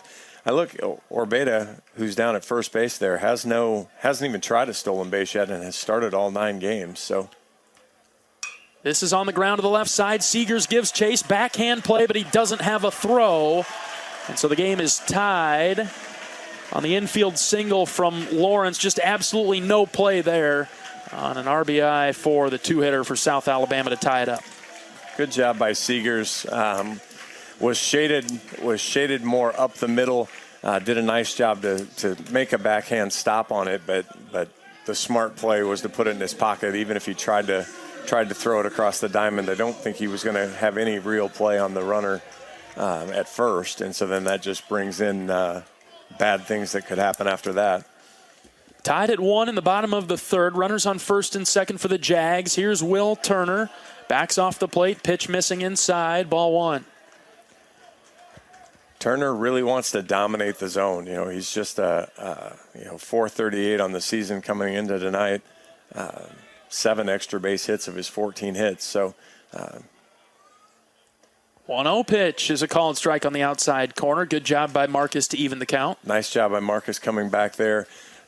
Again, the best way to attack him is going to be to keep him off balance. Not let him predict what you're going to throw.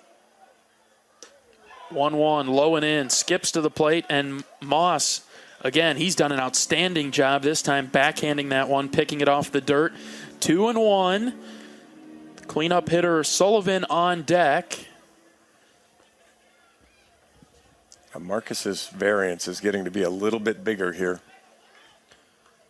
Pitch on its way home, on the ground to the right side, and past DeRiggi. Into the outfield, they're going to wave home the runner from third. Here comes the throw, it's cut off. No, it gets all the way through to Moss, but South Alabama has the lead. We've talked a little bit about the new school of fielding there as DeRiggi let that one kind of get off to his side and then tried to just kind of slinging backhand it. Boy, I'd prefer to still see that, be more squared up to that. Keep it in front of you. At the very least, you can't handle it and you protect the run. But I know that's not exactly the way it's played these days. 2-1, South Alabama leading Iowa in the bottom of the third. Still with runners on first and second now, and it's Joseph Sullivan. Morgan's first pitch to him, called strike. Nice job by Marcus to start ahead. Jared Simpson warming up in the Hawkeye bullpen. Yesterday, the Hawks walked 9 hitters. Today, this inning starts off with 2 walks. So this one's ripped foul down the first base line, 0-2. It's easy to pinpoint where the trouble starts. And like you mentioned there, John, with the back-to-back walks to start the third, effectively those are sort of the 2 runs that have scored because of Orbeda's fielder's choice. I mean, he was the one to score, but at the bottom of that order, to walk the 8 and 9 hitter put Iowa in a little bit of trouble. But Morgan works back nicely and strikes out Sullivan, had him fooled on a breaking ball. Right. The quick recap of this inning is walk, ground ball. You split the runners with the ground ball. Another ground ball as he basically hits the ground ball through the infield, and then a great bounce back there. But the Hawkeyes are now on the wrong side of the score because of those free bases again. Still a pair of runners out there for South Alabama. First and second with 2 outs. Here's Bell.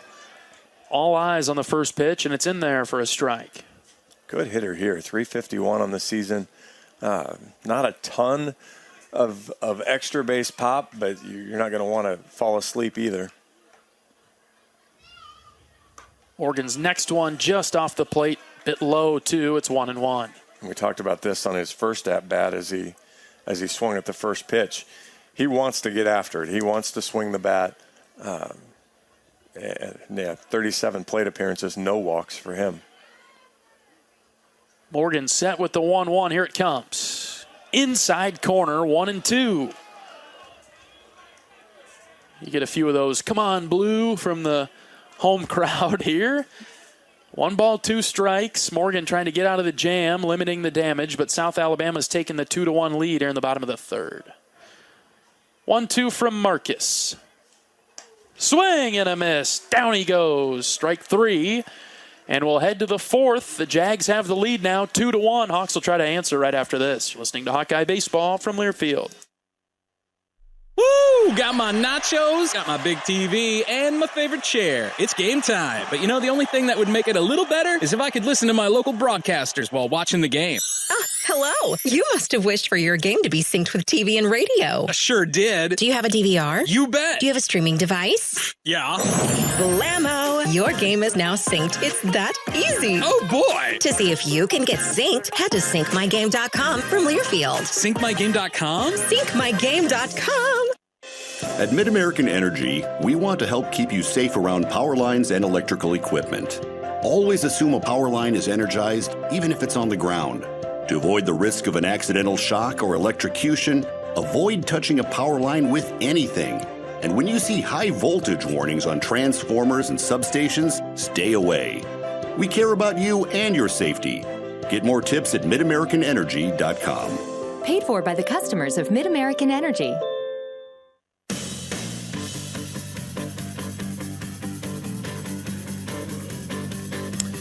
Top of the fourth inning, Iowa trailing South Alabama 2-1.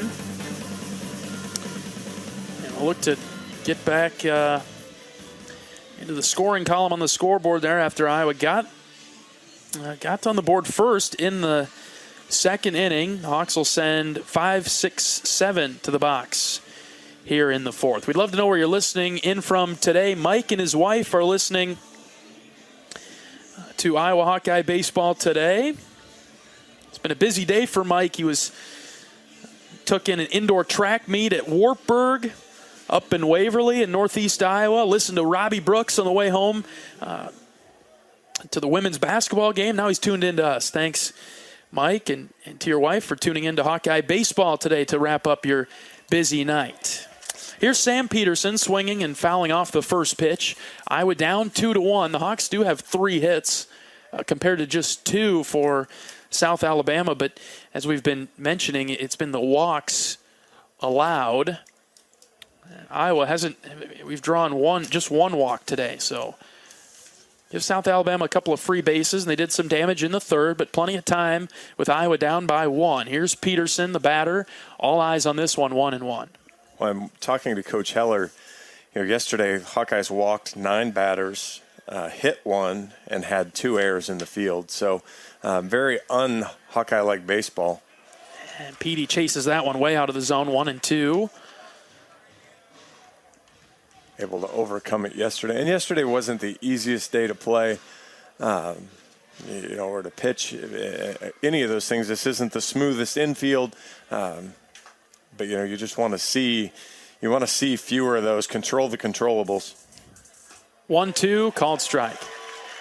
Outside corner, Peterson still stands in the box. He goes down on strikes for the second time today, and he's just been a little bit confused by the strike zone. That was a breaking ball from the lefty to the righty that starts outside, and that's what you call the back door, and it comes in at the last second, catches the outside corner. And if you're going to get a pitcher that's effectively wild and he's going to get a strike zone this big, you're going to have to go up and be ready, and you're going to have to aggressively attack, and you can't just walk back and blame the umpire and feel bad for yourself. You're just going to have to do it. Huck there, after a hit on the last at bat, showed bunt there and making them work. Pulled it back in time, so the count's 1-0.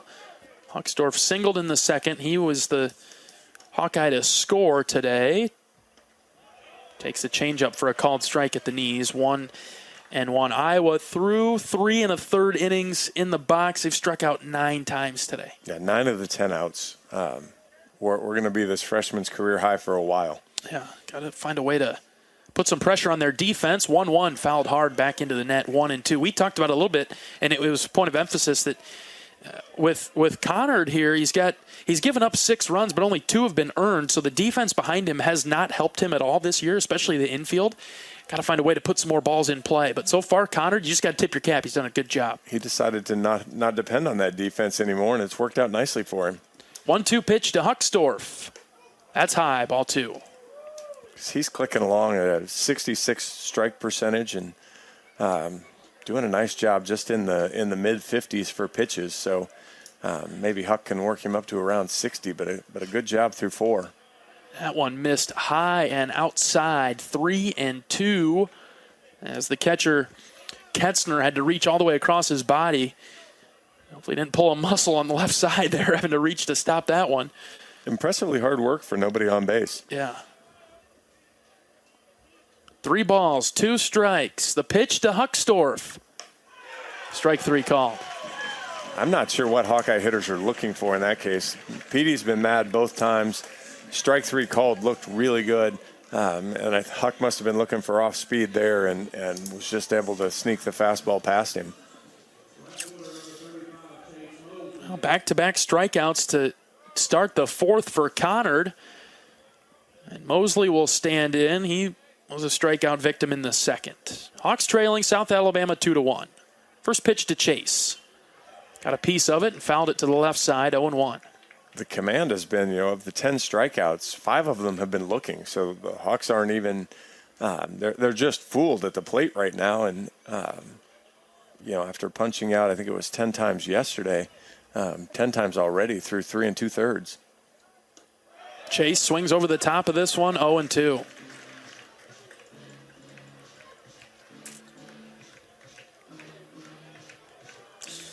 Kind of feels like Sam Houston, doesn't it? Yeah, well, hopefully we make the adjustments. I'm sure Hawks will come around. No balls, 2 strikes to Mosley. Downstairs, ball 1. What a great pitch, though. Good piece of hitting there for Mosley. You've just been kind of critiquing the Hawkeye hitters that have taken pitches, and that was one that was going to be really easy to swing over the top of. Chase gets started on the 1-2, but holds off. 2-2. You'd like to say it's just a factor of being patient and sticking to it. Get back to the technique, the fundamentals. Sometimes a pitcher is just on, and Conard is certainly on today. 2 balls, 2 strikes, the pitch to Mosley. Outside, ball 3. And through the course of a season, you'll run into that, and that's how do you make adjustments? Do you take more pitches so that you run the pitch count up, and maybe he gets tired, he loses some effectiveness, or you just get him out of the game? Especially still early in the season, he's thrown 9 innings in 2 starts. He's not going to go 8 innings, or shouldn't. 3-2 is downstairs. Ball 4. Great at bat there by Mosley, and maybe that gets something started for Iowa with 2 outs in the 4th. He went down in the count 0-2 right away, and then just Conard straight up missed the zone for a few in a row, and so Mosley's on. Katzner took a beating there on those last 4 pitches. He started walking, he kind of slow walked out a couple times as he really did a good job blocking all those balls with no runners on, but he's going to have some bruised thighs on that. Here's Honar. He's got the RBI signal for the Hawks. First pitch to Sam is on the plate outside and low. Called strike, 0-1.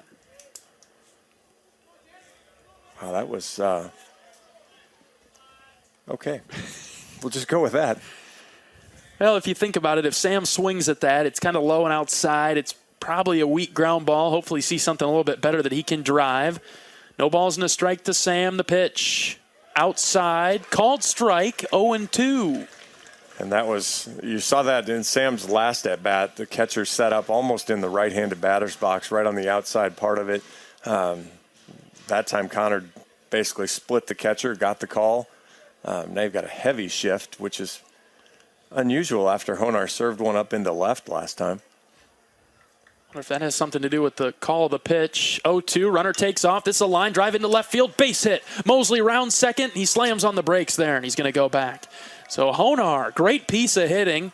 He's on with 2 outs, 2 strikes, and he drives it into left for a base hit, keeping the inning alive. And here comes Cade Moss. Come on, Cade.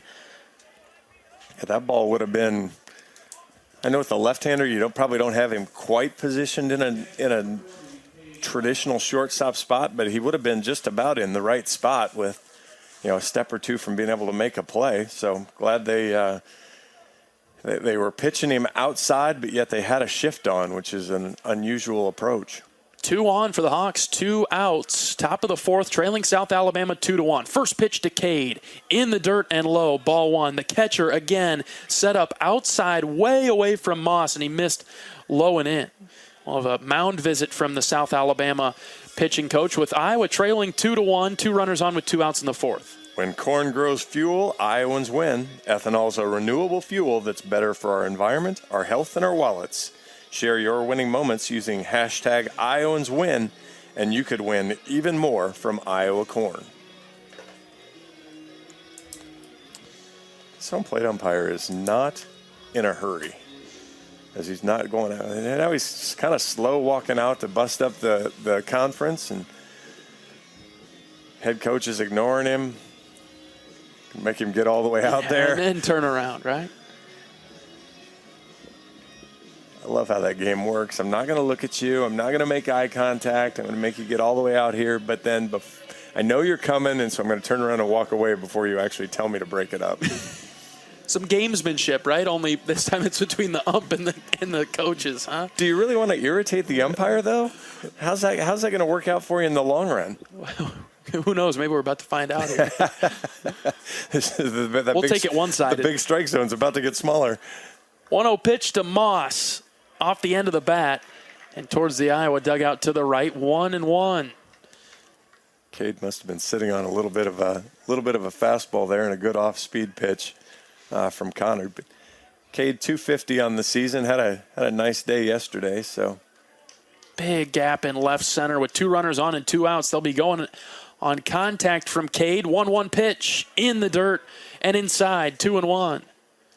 Katzner's again done a really nice job keeping the ball around in front. Very few of those balls, other than just the absolute worst one he threw, has skipped away from him. He's really kept them corralled, and in most cases caught them relatively cleanly to be able to keep anybody from moving up.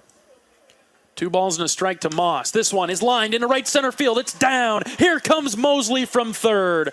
Moving on to third base is Honar as Mosley scores, and we're tied. Yes, Cade Moss. Hawkeye bottom of the order doing a job, and again, doing a job with 2 outs as the Hawkeyes drive in a run. So far, that makes them 4 for 7 with 2 outs, and now 2 for 3 with runners in scoring position. So Hawks taking advantage of their opportunities and getting it done, and we'll see now if the top of the order can deliver in Michael Seegers. Absolutely incredible what the Hawks have done with 2 outs. It's been a week-long thing, from week to week rather, just to be able to produce, to let go of the at-bat before and not let that carry over, except in the positive, right, with the 2-out walk, and then back-to-back singles. Honar and Moss were tied at 2 in the top of the 4th. Runner on first, runner on third for Iowa. Here's Seegers. First pitch to Michael. Squares to bunt, pulls it back, called strike, high and away, but it caught the corner, 0-1. Well, and the quick recap of this inning is 2 strikeouts looking and ahead 0-2 on Mosley. Mosley works a walk. Good piece of hitting from Honar to go the opposite way. And then Moss goes the opposite way and drives in a run. Still some more runs out there if Seegers can drive one. 0-1 pitch. Curveball. And in there for a strike. 0-2. Seegers is 0 for 2 today with 2 strikeouts, so Conard's gotten the better of him to this point. But Michael can do more damage here. 2 strikes and 2 outs. Michael didn't look great yesterday in his first 2 at-bats, and then ended up being a triple away from the cycle. So we're gonna hold in here that Michael lost the first 2 battles, but we're ready for him to win this one. Runner takes off for second. They've got Moss in a pickle, and good job there by Cade to get up to second as the pitcher stepped off. Runner at third. Honar stayed put at third, so now 2 runners in scoring position. The pitcher really turned his attention over to Honar at third there to keep him there rather than going after Moss at second. Right, if you're Moss and he comes at you, you're just going to stop, and you're going to see if you can steal a run that way. Good job by the pitcher to not balk. 0-2 pitch, high and outside, ball 1. Now the opportunity's bigger for Seegers with 2 outs and 2 in scoring position. Yeah, chance to drive in a couple. Just going back to the other play real quick, with the freshman who's had some issues, you go ahead and send that runner and see if maybe he doesn't, he panics a little. 1-2 to Seegers. Line drive into right. It's shallow. Will it get down? It's fair! Inside the line. 2 will score. Seegers round second. He's headed for third, and he is safe! Yes! The Hawks have the lead. Ho-ho! Michael Seegers flares the triple down the line. What a piece of hitting again. And that's Hawkeyes, we talked about it. Do you change your approach? First time through the order, didn't look very good. Second time through the order, still really didn't look very good. Now, these last few hitters have just been kind of, you want to stay out there, you're going to get that called strike, fine. And they're serving it out there. They're not trying to do too much to it. And now, all of a sudden, the Hawks score 3 and lead 4-2. How about that? All of this coming with 2 outs. That one was with 2 strikes as well. Here's Tello. First pitch to Rader, misses high. Ball 1. They're starting to get to the freshman lefty Conard. Some activity in the South Alabama bullpen down to the left. Yeah, Seegers thinks he has him timed a little bit down there at third. 1-0 pitch, fouled off the glove of the catcher, 1-1. As he was playing some games, and again, maybe just trying to create a little havoc, see if you can get him to break his hand, see if you can get him to balk and steal a cheap run. Anyway, you get that lead built up is good news for the Hawks. 1 ball and a strike with 2 outs in the top of the 4th. Pitch to Tello. Swing and a miss. Good pitch there from Conard. Yeah, really came back to that breaking ball. Looks good for a long time, and then the bottom falls out of it, and Tello swings over the top of it. Now we're approaching 80 pitches now for Conard, so not going to be super long for the game at this point. Tello ready, the 1-2 on its way, swing and a miss, strike 3. Raider goes down. Seegers will be stranded at third, but a good inning for Iowa. The Hawks put up 3, regaining the lead 4-2 over South Alabama, courtesy of a Cade Moss RBI single and a 2 RBI triple from Michael Seegers. Iowa 4, South Alabama 2. Back for the bottom of the 4th after this. You're listening to Hawkeye Baseball from Learfield. When you're in the eastern Iowa area, be sure to visit and connect with the official local business partners of the Iowa Hawkeyes. The hotel at Kirkwood Center, Iowa's premier luxury hotel. The Jill Armstrong team with Skogman Realty, the area's premier realtor. And Options Exteriors, your preferred local roofing and exterior company. Handling all of your exterior needs from roofing, siding, windows, and gutters, they've got you covered. Providing free damage inspections and help filing insurance claims. Call 319-343-6376. Knowing that I can make a difference in my patients' lives keeps me motivated every single day. Hi, I'm Dr. Kanya Ferguson at University of Iowa Healthcare. With academic medicine, we see the toughest cases, so we're always innovating. And we bring the best minds together to collaborate, so there's more brain power focused on you. Because that leads to exceptional care for our patients and our community. See how at uihc.org.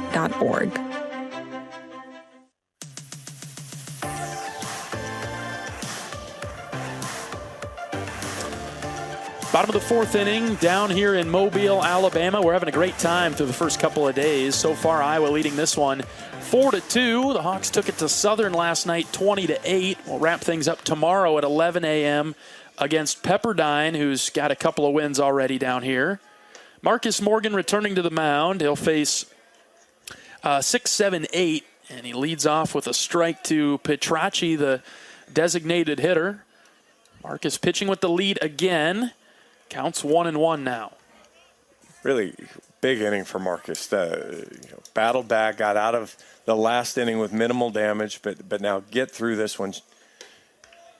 Oh man, just must have missed high. What a good pitch. But kind of take command, show that you're going to be that starter that the Hawks can trust for 5-6 innings. 2-1 hit foul over the Iowa dugout. Heads up over there, guys. 2-2. Yeah, this is a great opportunity for Marcus, right? And we talk about opportunities, this team, all the time. You get 3 in the top half, come out with a shutdown inning. Marcus missing outside there, counts full. Big spot right here, just big pitch right here. You don't want to start off with a leadoff walk. Let's come in with a strike, put it in play, trust your defense, or take him yourself. 3-2 from Marcus. Popped up left side, fouling out of play. You walked 2 guys last inning, and how many runs did you give up? That's right. 2. Yep. And even go back to the top of the inning when the Hawkeyes hung 3 up there. How did that inning start? 2 outs, and ends up walking the hitter. So Marcus needs to get the pitch here. 3-2, line drive into left and down for a base hit. So the leadoff man is on anyway, but he earned it with a single to left. That's Petracci, who's on for the second time today. Just his second hit of the year. Good piece of hitting there as Marcus came with a pitch on the outside half, and Petracci stayed with it and drove it. We talked a lot in the top of the inning about Hawkeyes going the other way. Well, Petracci did a good job, went to left field there with a good sharp single. Standing in is the catcher, Ketzner.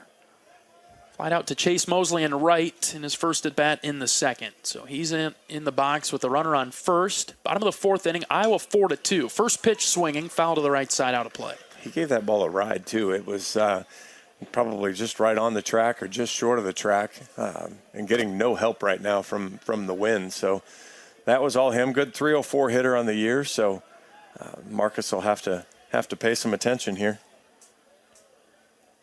No balls and a strike from Morgan, and it pops out of Moss's glove and gets by him. The runner advances up to second. That'll be a pass ball, you got to believe. It's 1-1 now. I thought that last week, too, on one of those that was out of the zone, and they ended up giving the wild pitch. But, yeah, I agree that it just looked odd, kind of hit Moss in the glove, and I played catch with one of those catcher's mitts last week. If you don't catch it perfect, it will spin out, and they did call that one a pass ball. Good lead at second, the 1-1. Called strike on the outside corner. Great pitch there from Marcus at 92. So we seem to be good with low and away. We just don't like those belt high strikes. It's all about figuring out where it is. That's right. And then go attack it. Hitter and pitcher. Exactly. 1-2 from Marcus. In on the hands and fouled to the right side. You're probably too young to remember. I remember a Livan Hernandez National League Championship Series game where he was basically getting 6 inches off the outside of the plate. Just kept throwing it, and Atlanta Braves hitters couldn't hit it and refused to swing at it. Yeah. Morgan looking for a strikeout. 1 ball, 2 strikes, the pitch inside. Ball 2. That'll back him up off the plate. You know, that we've talked about it. That's a good pitch if it's a means to an end now. You set him up, you push him off the plate. He'd been kind of leaning out over the plate. Now see what you can do. In on the hands, popped up left side. Morgan's going to call it off, and he'll catch it. Marcus comes right off the mound on a spinner up into the air, and he grabs it for the first out of the inning.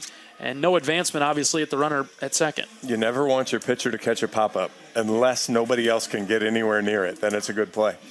Yeah, that had no chance. I mean, Rader would have had to make an outstanding play, which he's capable of doing, but that one wasn't in the air long enough. Good job there by Marcus. Yeah, good job popping off the mound, being there, and no stress for Marcus to make that catch. Here's Donaldson swinging at the first pitch. Back to the screen, 0-1. Donaldson, he started off that third that led to trouble for the Hawks with a walk, and he scored. Marcus up in the count early on him, 0-1. Yeah, 4 walks on the season are Donaldson's only trips to base. So go at him, keep him off balance, and send him back to the dugout. Quickly in a hole, 0-2.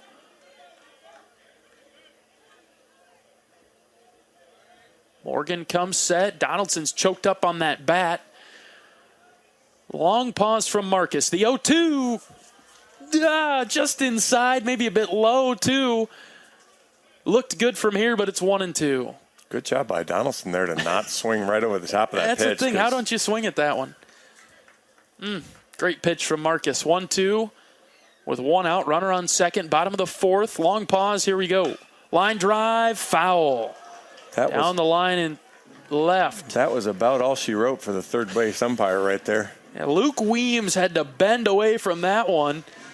And it was almost on a magnet to him because it was hooking at him as he backed up. I know we've got people on ESPN Plus and maybe are listening to us instead of watching the feed, but if you're just on the radio, think The Matrix.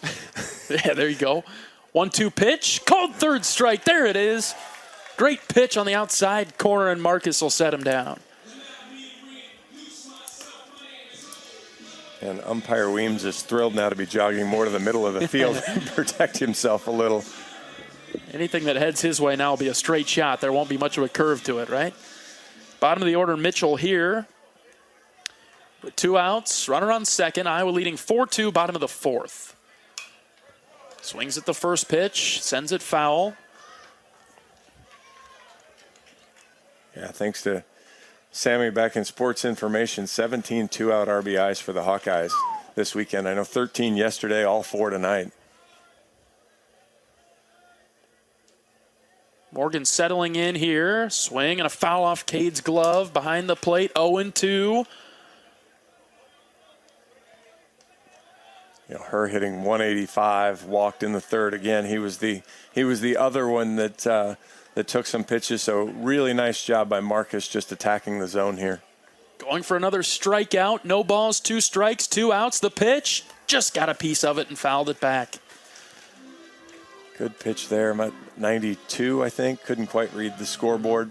And so Marcus didn't give him the full-on 4-seamer. Gave him the 2-seamer, a little bit of a cutter move, but swing and a miss. Got him on a pitch in the dirt. Here, chased after it, Marcus Morgan. Great job to strand that leadoff single. We've played 4 in Mobile, and it's Iowa 4, South Alabama 2. Back right after this. Hawkeye baseball from Learfield. Woo! Got my nachos, got my big TV, and my favorite chair. It's game time. But the only thing that would make it a little better is if I could listen to my local broadcasters while watching the game.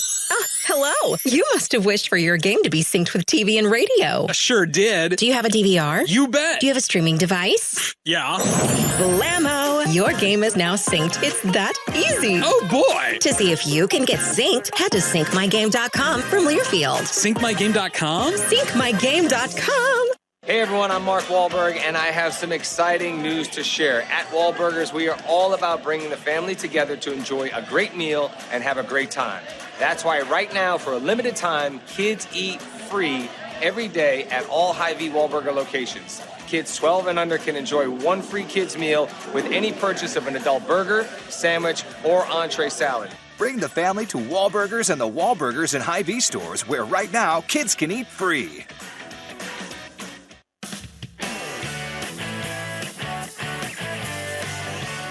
Top of the fifth inning, Iowa leading South Alabama 4-2. The Jags have a new pitcher on the mound. We'll get to him in just a moment. But first, let's pause 10 seconds for station identification. 10 seconds for station ID. This is Iowa Hawkeye Baseball.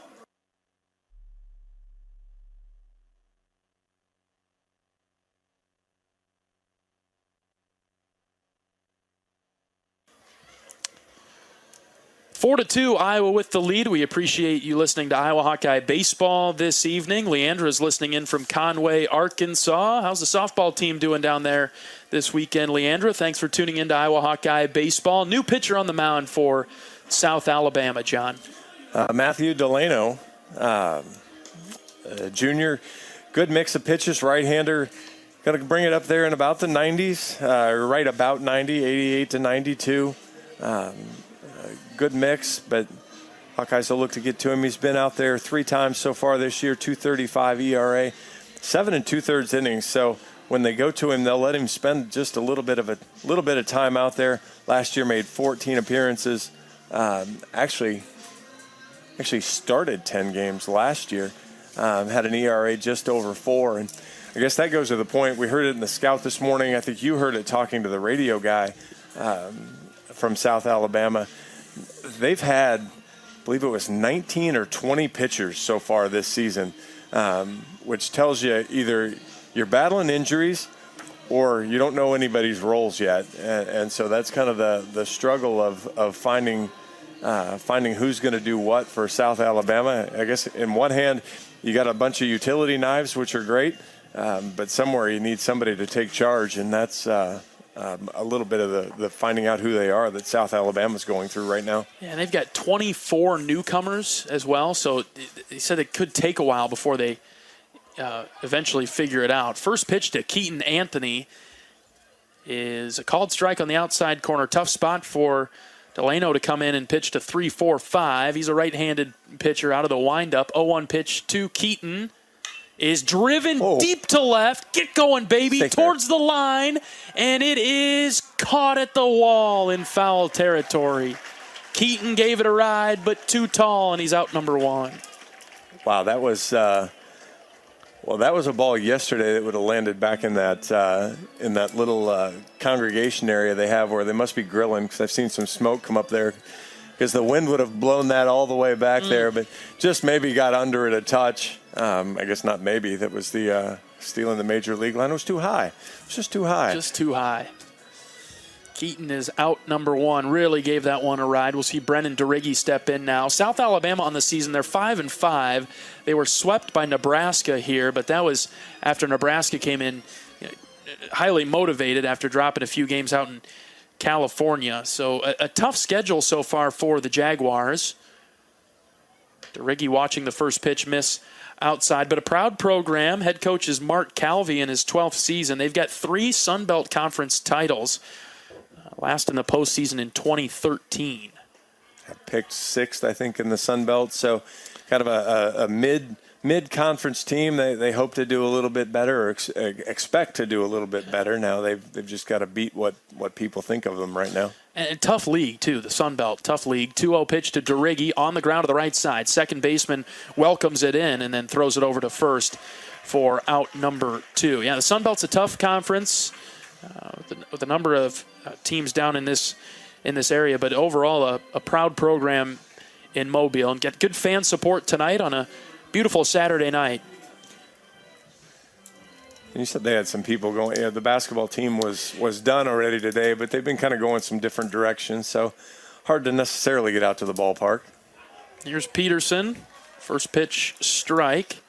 South Alabama's basketball team upset top-seeded Southern Miss today. Blew them out over in Pensacola. And it's fun talking with their broadcaster today because he did that game this morning. And is over here doing the baseball game today. I saw him. He had the big pack of cough drops in there, the throat-soothing kind, because he's been on the air quite a bit today. I appreciate him joining us on our pregame show. Peterson in the box, counts 1-1. Top of the fifth, Iowa 4, South Alabama 2. 0-2 pitch up near the chin, 2-1 now. Sam's looking to turn his day around. A lot of the Hawkeye hitters aren't sad to see that see Connor go away. 2-1 to Peterson, tapped foul to the left side. Yeah, Connor had a really good day, I think, based on how he had come into the matchup today. He was 0-2, hadn't got deep into games, didn't necessarily get deep into this one, but he had quite a few strikeouts today, so he can hang his hat on that, but exits the game trailing, or rather with Iowa on top 4-2. Here's the 2-2 to Peterson. Swing and a miss. Iowa goes down 1-2-3 in the top of the fifth. We'll see if the Hawks go with Marcus Morgan or if they go with a different pitcher. We'll see when we come back. Right after this, bottom of the fifth coming up. You're listening to Hawkeye Baseball from Learfield. At US Cellular, we think phones are great, but they're not always great for us. Because while they connect us to so much, they can also distract us from, well, us. The us that actually laughs out loud with each other instead of just texting it. That knows being in the same room doesn't always mean being together.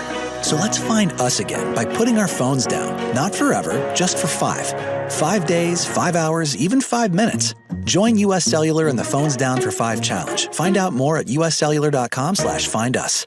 When you're in the eastern Iowa area, be sure to visit and connect with the official local business partners of the Iowa Hawkeyes. The Hotel at Kirkwood Center, Iowa's premier luxury hotel. The Jill Armstrong team with Skogman Realty, the area's premier realtor. And Options Exteriors, your preferred local roofing and exterior company. The Hotel Kirkwood, named the Corridor Business Journal's 2022 Best Banquet and Event Venue. And awarded the AAA 4 Diamond Award for lodging. To make reservations, visit thehotelatKirkwood.com or call 877-751-5111 for more information.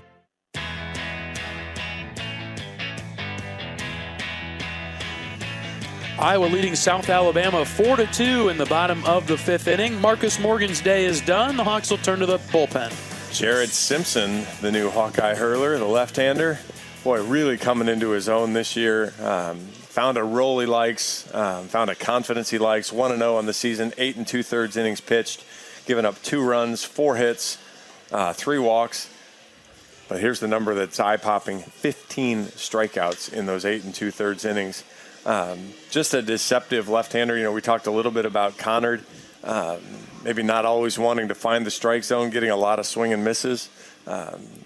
Jerry does that. He's really good, really knows how to attack the zone and really knows how to move it around, and great to see him enjoying this role.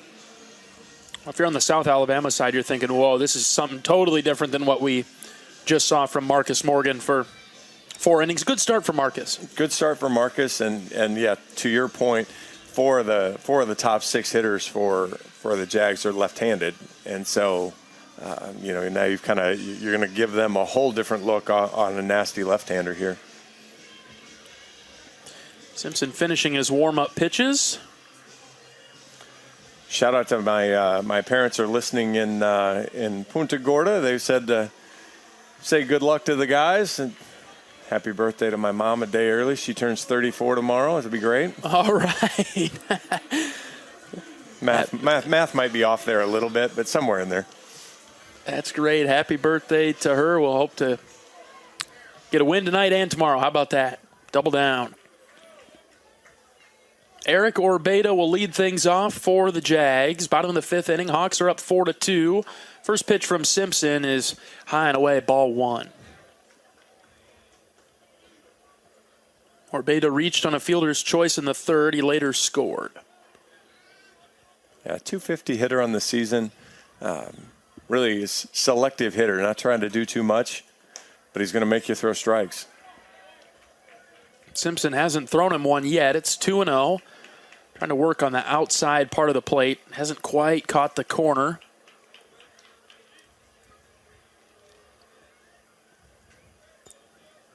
Now Simpson's ready with the 2-0. Again outside, ball 3. You talk about the lefty-on-lefty matchup and think about how it is for a hitter, but sometimes it's a different look for a pitcher, especially when Orbeda's really sitting right on top of the plate. 3-0 is a called strike. Simpson works back in, 3-1. I want to start this with a walk. Close game, 4-2. Make them earn it if they're going to get on. 3 balls and a strike to Orbeda. Ball 4. High and outside. So the top of the order is on for South Alabama with a walk. We saw how this parade started back in the 3rd inning, so I'd like to nip this right now. Jerry doesn't have quite the move that Ben Butel had last year, but he's got a pretty good move at first, so he should be able to keep Orbeda close over there. Nice start to the at-bat against Colson Lawrence. Breaking ball from outside to in, 0-1. And as we've talked about before, you still have the lead here. You still have a multi-run lead. Go right at the hitter. Don't fool around. Just get it out. Here it's ready with the 0-1. Here it comes. High and outside. Moss had to slide over there to grab it. 1-1. Jared's got a fastball. It'll approach the mid-90s, certainly 92, 93, 94, and he can get it up into that 95 when he needs to. Use a ground ball if he can hit that sweeping slider. Simpson set with the 1-1. Here it comes. Low. Downstairs, 2-1. I think he had the sweeping slider, right? Just missed low here. Now he's going to have to come back, and the battle here now, can he make a better pitch that maybe Lawrence isn't looking for?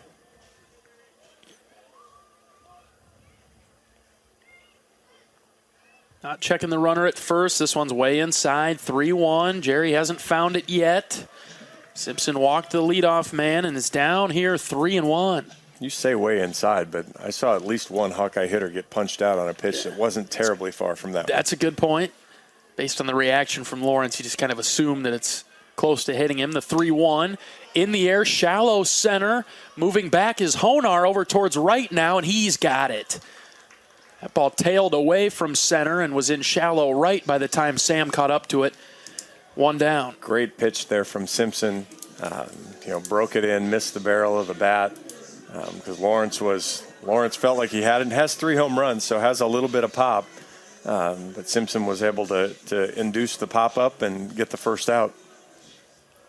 Here comes Turner. Turner singled, hit an RBI. His last time up in the 3rd. He comes up with a runner on first, 1 out, bottom of the 5th. Taking all the way here, called strike. Good start from Simpson.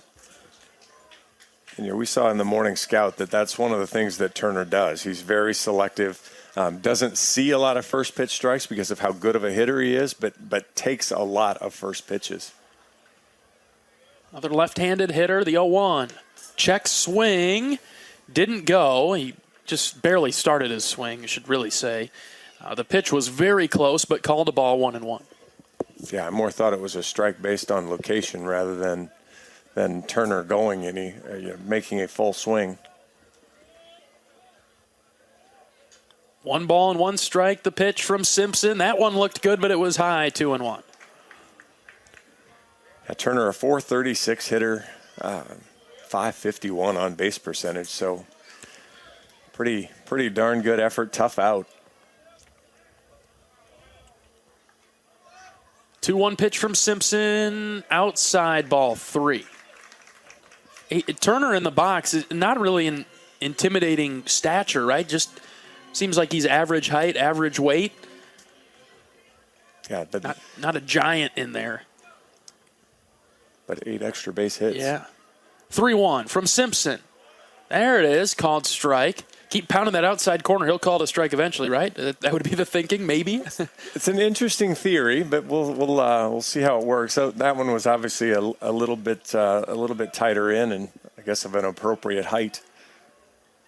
And they've got the runner in a pickle now. Over to DeRiggi, now to second, and they got him. Yes. Oh, they got him leaning towards second. A good move from Simpson to go to DeRiggi, who threw it to Seegers, and they've picked him off. And that's another scouting report thing. The scouting report for South Alabama against left-handers is that they're going to go on first move. So 3-2, you think he might be moving, you go ahead and throw the pick just to see if he's going to do it. And now Simpson, next pitch on the ground to second. Honar's got it, throws it over to DeRiggi, and yes, we got him at first. What turns into a 1-2-3 inning, even though after the leadoff walk, we pick him off later in the inning. A 1-2-3 fifth. And Iowa's got some momentum now as we get into the sixth inning. Hawks 4, Jags 2. Back after this. You're listening to Hawkeye Baseball from Learfield. At Oak Knoll, our mission is to provide exceptional retirement living and health services through life care. I'm Steve Rowe, Executive Director. We are a not-for-profit life plan community and have served Iowa City for more than 55 years. Our team helps residents create home by living our values of caring, respect, enthusiasm, awareness, teamwork, and encouragement. If you're looking at retirement options, visit our website at oaknoll.com. We want you to lead life your way. Go Hawks! Woo! Got my nachos, got my big TV, and my favorite chair. It's game time. But the only thing that would make it a little better is if I could listen to my local broadcasters while watching the game. Hello. You must have wished for your game to be synced with TV and radio. I sure did. Do you have a DVR? You bet. Do you have a streaming device? Yeah. Blammo! Your game is now synced. It's that easy. Oh, boy. To see if you can get synced, head to syncmygame.com from Learfield. Syncmygame.com? Syncmygame.com.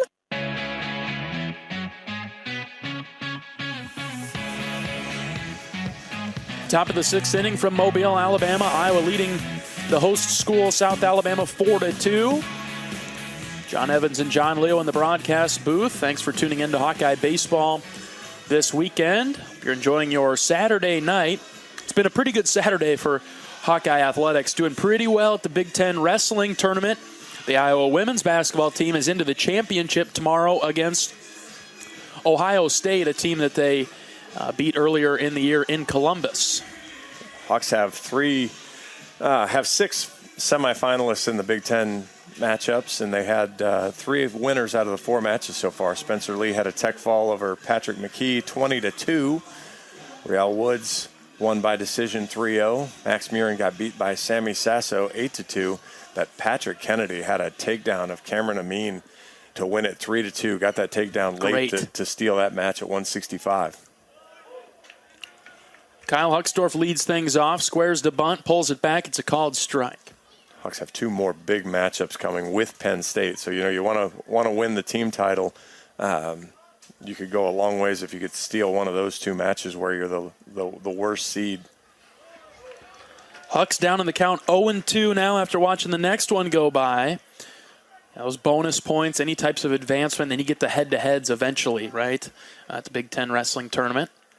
Nationals coming up in a week and a half down in Tulsa. Hawks are going to send all 10 wrestlers down to Nationals. They've all qualified at the Big Ten tournament already this weekend. You get that done on the first day. That's impressive. Good start. I think Nelson Brands was the last one that solidified his position, so the Hawks will get 10 there and all have a chance to score some points. 1-2 pitch to Hucksdorf, called strike. Kyle's down, first out of the inning. It's been an interesting dynamic. I wouldn't say that the Iowa hitters are complaining, but they're taking their time getting back to the dugout after a strikeout. Coach Sutherland and Hucksdorf having a quick chat, and that was one of the things that after the Sam Houston game that coaching staff talked about was, we don't want to be that team. Take it and go back to the dugout if you get punched out. Sometimes they just beat you. Here's Mosley, struck out in the second, walked and scored in the fourth. Penn State leads Iowa 106 to 105.5. Neck and neck right there. So those 2 weights at 97 and heavyweight are important. Warner against Dean at 97. Cassiope and Kirkfleet at heavyweight. 1-1 to Mosley. Downstairs and in as well, 2-1. And Tony got worked the first time they met, but then the second time just ran out of gas. Actually had a chance to beat him, the number one ranked wrestler, and had a really good opportunity. Chase hits the 2-1 right back to the pitcher. It's a high chopper, a step and throw, and 2 down in the top of the 6th. Yeah, needed a little bit more of that hard bounce infield to sneak back up here and get over the pitcher's head, and then I think he had a chance to beat it out, but pitcher was able to settle himself under it nicely, and then Delano just made a good throw over to first. Sometimes you get hung up on the mound and maybe don't make a good throw, but he did. That one time we don't get the hop we need, right? Exactly. Here's Honar swinging at the first pitch and striking it back into the screen. Sam's been the highlight today for the Hawkeye offense. Iowa leading 4-2, and Honar's been responsible for a run scored and an RBI today. He comes up with the bases empty and 2 gone in the 6th. 0-1 pitch to him. Sliced foul to the left side. A couple opposite field hits for Sam. Shortstop's in a more normal position now, particularly without anybody on. Well, and then now he goes into the shift with 2 strikes. So we'll see. We'll see if Sam can serve one up into left center again. 0-2, swing and a miss. Not this time. Honar goes down on strikes. A pair of strikeouts in the inning for South Alabama's pitcher.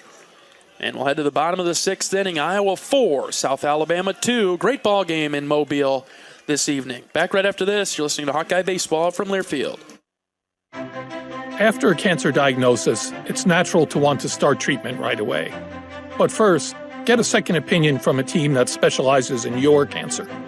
I'm Dr. George Weiner, Director of University of Iowa Holden Comprehensive Cancer Center.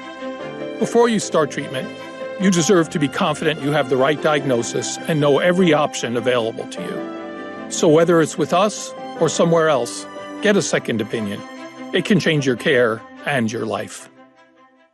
When you're in the eastern Iowa area, be sure to visit and connect with the official local business partners of the Iowa Hawkeyes. The Hotel at Kirkwood Center, Iowa's premier luxury hotel, the Jill Armstrong team, Wisconsin Realty, the area's premier realtor, and Options Exteriors, your preferred local roofing and exterior company. Jill Armstrong and her team strive to make every buyer and seller at ease with the real estate process. Contact the Jill Armstrong team, Wisconsin Realty, for all of your real estate needs. Call 319-631-5455.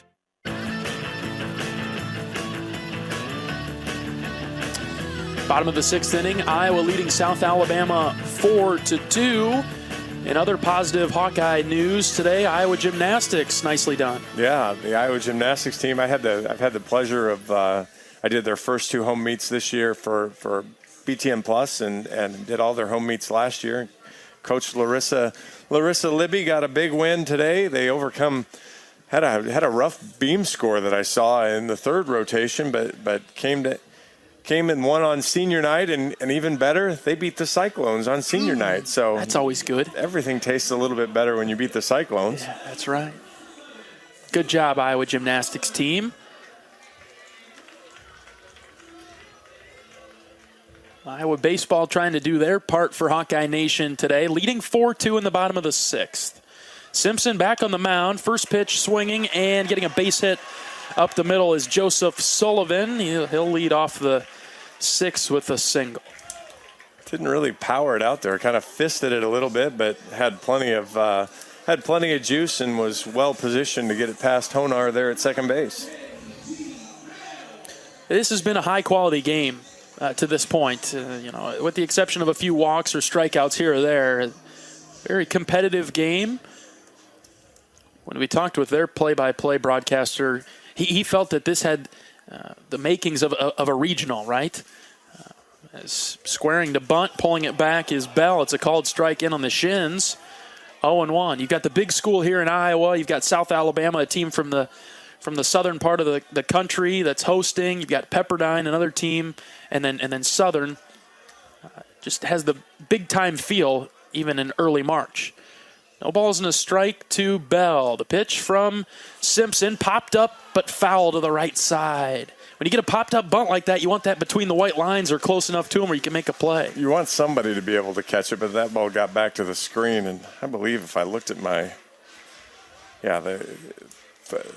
South Alabama's good at the short game, 24th in the country in sacrifice bunts, but the 2 times they've tried it today, they haven't had any success. 0-2 pitch, just low, just in, ball 1. Great pitch there from Simpson. If you're the hitter, I'm not sure how you lay off that one, but he did because it was a ball inside. Yeah, particularly good eye there for Bell as that ball broke all the way through the zone and he was able to hold off and not swing. 1-2 on its way home, and we hit him. Got him in the shoulder. And 2 on now for the Jags. Unfortunately, the other stat that they're in the top 20 nationally is they're 15th in the country in hit by pitches. And we just added to that total. Fastball that ran up and in. Petrossi got a hit back in the 4th inning, but he's just 118 on the season. Wouldn't be surprised to see a bunt here to try that short game again. First pitch is bunted to the third base side, but foul. So this will be their 3rd time that they've tried to get a bunt down. They weren't successful in the first 2, although Bell was trying to do that in the last at-bat, and he got hit by a pitch. So he's doing better than a bunt, actually, by getting on and not giving up an out. Well, and I think the first batter that tried to bunt was almost being too particular. I know with first and second, you want to bunt it down the third base line. They want to make Tello field it in this case, but it doesn't have to paint the line. It can be anywhere in that grass going that direction. But they've really been so precise with that bunt. The other hitter just now popped them both up, but they've just tried to be almost too cute with the bunt. Pulls back this time, and it's a called strike on the outside corner. Good pitch from Simpson. Exactly, and again, particularly with Simpson being a left-hander, he's not going to have an easy play if it's coming off to first. So wouldn't have had to have been a great bunt, but wouldn't expect to see a bunt try here now. See if they pull the sign off. No balls, 2 strikes. Pitch from Simpson. Swing and a miss. Got him. We talked about this when it happened with Marcus. You have to make him pay now for not being successful at this. When you look at the Iowa side of things in their approach, how much time do they spend in BP and practice bunting? Not to say that South Alabama doesn't, but you just see that so often. Iowa leads off every at-bat at BP with some bunts to get them down. Exactly, trying to just make sure you get a feel for it, and every hitter takes it different. Ketzner is up. He lines this foul to the right side. And takes their interest level different. But, that was one of the things that Hawkeye coaches challenged the hitters after the Sam Houston game. They felt like they weren't locked in batting practice. They challenged them to be locked in on Saturday against LSU, and they were. And so, 0-1 is hit on the ground to short. Seegers charges it. His only plays over to first, so they'll get the out there. Good job by Michael. To not try to force that to second, because I don't think he would have got him. He goes to first, gets it to 2 outs now. That's just it. You maybe had the chance. The big high chopper again. You were up in the baseline. Would have been a tough throw. Again, worst case scenario, this hitter gets a hit and you've got the game tied. But you got an out. You've kind of solved the problem of the really big inning.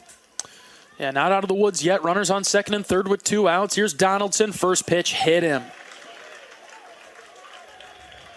So hit him on the leg, the lead leg, and the bases are loaded now with 2 outs.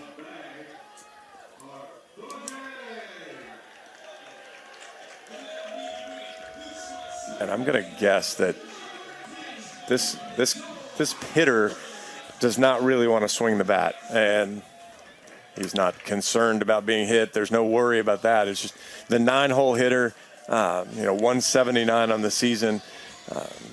He's going to look to drive in a run any way he can, and if that means taking a pitch, great. If that means, getting 4 balls and walking down to first base that way, he'll take that as well. Now we'll have a mound visit by pitching coach Sean McGrath in the meantime, with Iowa leading 4-2 here in the bottom of the 6th, but the bases are loaded with 2 outs. Just get this 1 out. Let's get out of here. Finish it up. Again, the worst part of all of this is you had a relatively solid single up the middle, and then you've created your own traffic at this point. Here stands in. He walked in the 3rd, struck out in the 4th. Big spot in the bottom of the 6th. First pitch missing at the eye level. Ball 1. And if you're Simpson here, you really you don't want to overdo it. You don't want to be afraid now to come back into the inside of the plate. You still have to command both sides. So you have to be confident in your approach. 1-0 pitch, check swing, fouled just to our right, 1-1. Some activity in the Hawkeye bullpen. Looks like it's Christofferson out there. I would guess so. Yeah. 1 ball, 1 strike with 2 outs in the bottom of the 6th. That was the beauty of only having him have to get the out yesterday. 1-1, swing and a miss. 1-2 now. Bases are loaded. Hawks are up by 2. Big sequence here. Simpson looks in for the sign from Moss. He's got it. Jared feels it, deals it. Swing and a miss. Got him. Big. Hey, and again, you kind of create your own problem, but you gut check and you come out of it and you go ahead and you punch the guy out and solve your own problem there as he got the hitter there and cleaned up his own mess. So good job by Simpson there to finish it up and keep the Hawks ahead by 2. Iowa 4, South Alabama 2. We've played 6. Time for some insurance as we head to the 7th. You're listening to Hawkeye Baseball from Learfield. Hey everyone, I'm Mark Wahlberg, and I have some exciting news to share. At Wahlburgers, we are all about bringing the family together to enjoy a great meal and have a great time. That's why right now, for a limited time, kids eat free every day at all Hy-Vee Wahlburger locations. Kids 12 and under can enjoy 1 free kids meal with any purchase of an adult burger, sandwich, or entree salad. Bring the family to Wahlburgers and the Wahlburgers and Hy-Vee stores, where right now kids can eat free. When you're in the eastern Iowa area, be sure to visit and connect with the official local business partners of the Iowa Hawkeyes. The hotel at Kirkwood Center, Iowa's premier luxury hotel. The Jill Armstrong team with Skogman Realty, the area's premier realtor. And Options Exteriors, your preferred local roofing and exterior company. Handling all of your exterior needs from roofing, siding, windows, and gutters, they've got you covered. Providing free damage inspections and help filing insurance claims. Call 319-343-6376.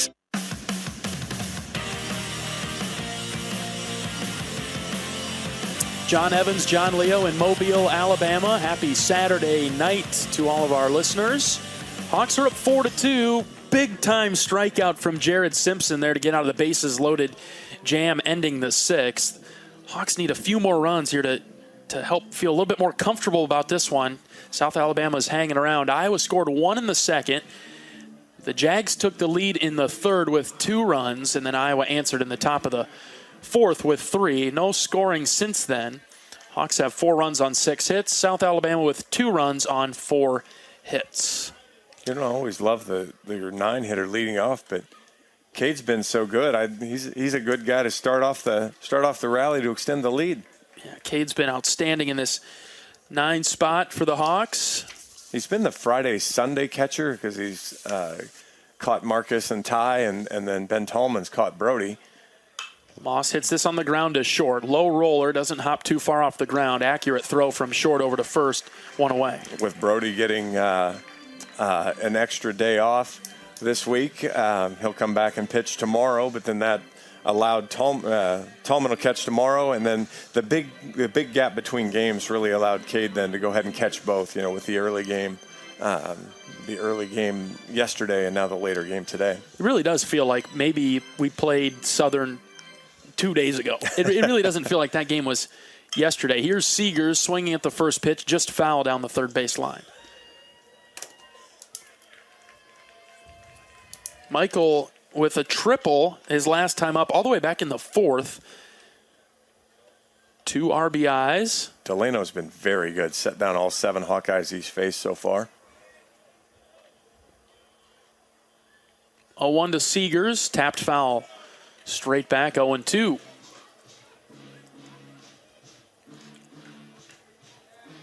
See if Michael can battle back here. Again, talk a lot about his approach, and you know, he's a darn good 2-strike hitter.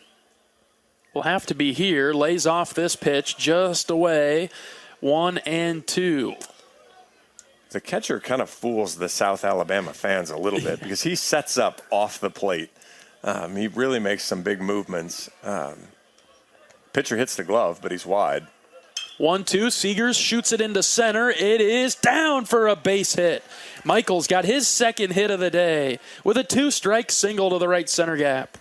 Good piece of hitting there. Again, didn't try to do too much with it. Fought it off, poked it out into, I said poked it out, but that ball carried a long way out towards center field, but dropped in front of Turner for a base hit.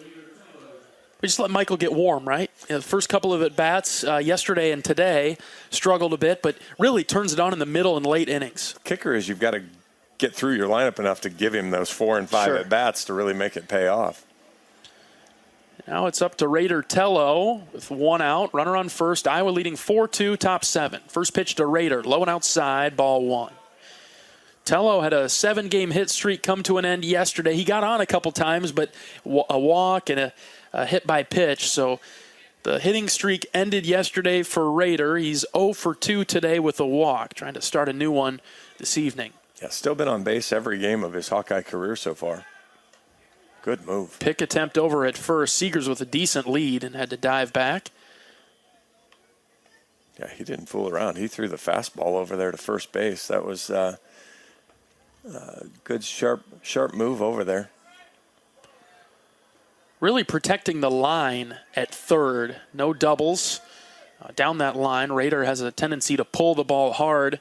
The third baseman playing very close. He's behind the bag, but close to the line. Seegers takes off for second. Ground ball to short. Backhanded by the shortstop. Long throw is picked nicely. Tip your cap there to the shortstop, J.G. Bell, who makes an outstanding play. Moving to his right in the hole. Backhand, step, and throw.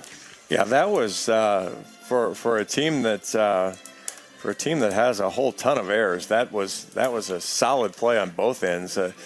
He kept his position. The second baseman was covering on Seegers moving, so the shortstop kept his position, made a good backhanded pick, and then it wasn't the greatest throw, and the first baseman makes a good scoop to get the out. Seegers is at second with 2 outs. Here's Keaton Anthony. First pitch to Anthony outside. Oh, late call. Called strike. 0-1. Big spot here for Keaton. I really like to just, provides a little bit more comfort. Got a chance to drive in Seegers out there standing at second base. Delano, long pause. He's ready with the 0-1. Here it comes. Grounded foul to the left side. Straight back. 0-2. Really interesting stats from Keaton. 438 with 2 outs, but only 100 with runners in scoring position. So one of those numbers is gonna dial up and improve here. Down in the count, no balls, 2 strikes, 2 outs. Big spot, top of the 7th. Runner out at second is Seegers. The pitch to Anthony in the dirt, gets away for a moment. Seegers has to stay put at second. Tougher read from second base. You probably see that ball. You see that ball in the dirt at first base, and it's a pretty easy jog down to second. But when you're at second, the depth perception is a little bit different. It's just a little bit harder to see how far and where it is, particularly if he's spiking it in the dirt. And if you think about it, not that big of an advantage to get to third with 2 outs because you're going to be going on contact anyway. You wouldn't want to make the last out over there at third, too. 1-2 pitch to Anthony. Low and away, ball 2. But with the way he's pitching, you could score on another wild pitch, even if Keaton swings over strike 3. If the ball bounces away, then all of a sudden you've got a chance to score as Keaton gets down to first. But let's just have Keaton get a hit. How about the conventional way? Yeah, how about that? 2 balls and 2 strikes. Delano ready. And the pitch is on its way home to Anthony. Inside it hit him. Look out. And Keaton is limping, and now he'll go down to a knee. I don't know whether that caught him in the knee, which, normally you catch those in the thigh, you hit it, but it's fine. You catch those kind of in that knee area where all of a sudden the bone sticks out more than the muscle, and that's going to sting a bit. Keaton's up. Our outstanding athletic trainer is guiding him to first, checking in with him. Good job out there, Jake. Keaton will take his time as he walks to first now, and looks like South Alabama in the meantime will make a pitching change. We'll take a pitching change break. Top of the 7th, Iowa 4, South Alabama 2. 2 down with 2 on for the Hawks. We're back right after this pitching change break. You're listening to Hawkeye Baseball from Learfield. At Oak Knoll, our mission is to provide exceptional retirement living and health services through life care. I'm Steve Rowe, Executive Director. We are a not-for-profit life plan community and have served Iowa City for more than 55 years.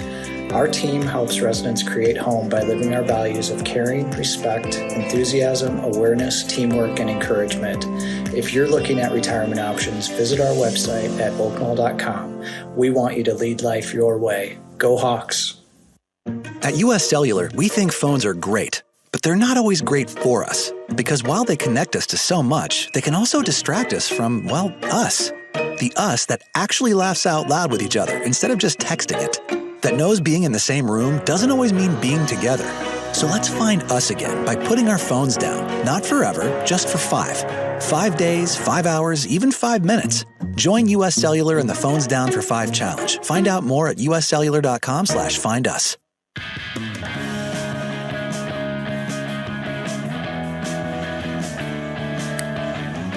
2 on, 2 out for the Hawks in the top of the 7th, leading 4-2. South Alabama goes to the bullpen, and they'll go with another left-handed pitcher this time around. It'll be Danny Diaz. Yep, Danny's 1-0 on the season, 6 2/3 innings, giving up 2 runs on 3 hits, walked 5 and struck out 5, and that's pretty much the Hawkeye scouting report. Good fastball. It's going to come up there. The left-hander's going to bring it 87 to 90. But really kind of, as he's going to face DeRiggi, another left-hander will probably mix it up a little bit more. He's got a good change, good curveball, but can be a little bit wild. So if DeRiggi can stick inside on the inside half, there's certainly a chance that he might get a free base. And if he can just stick with it, there might be one he could turn on and pull into the right field parking lot over there. Yeah, we're watching these warm-up pitches, John. Diaz is just missing all over the place, outside and inside. Not really up or down, but left and right. So if DeRiggi can be patient and selective, keep this inning going with 2 outs. 4-2 lead. Love to see a few more runs come in as we're in the pressure points of a ball game. Need that insurance. Iowa had Will Christopherson getting loose a few moments ago. Yeah, I think you'll see Jared will probably come out for the 7th inning, and then, assuming you haven't had to burn Will up, warming him up, he didn't look like he was throwing that hard to get ready, so maybe it was just a good toss. You can spend the 7th inning in the bottom of the 7th inning getting him really ready to go, and then bring him on for a 6-out save, or the way it worked out last time, we didn't even bring him into the save situation because we blew the game open. Yeah. So let's do that again. Let's go for that, too. DeRiggi will come up now, trying to turn his afternoon around. He's 0 for 3, a couple of strikeouts. DeRiggi coming into the game hitting .419 with second-best 3 home runs for the team. He's got 5 doubles, though. That leads the team. First pitch to DeRiggi, swing and a miss. Good cut there, but again, you see the off-speed pitch came at him, so he's going to see probably a fairly steady mix of spin and not hard stuff here, so he's going to have to time this up and be ready. Catcher setting up outside. 0-1 pitch is low. 1-1.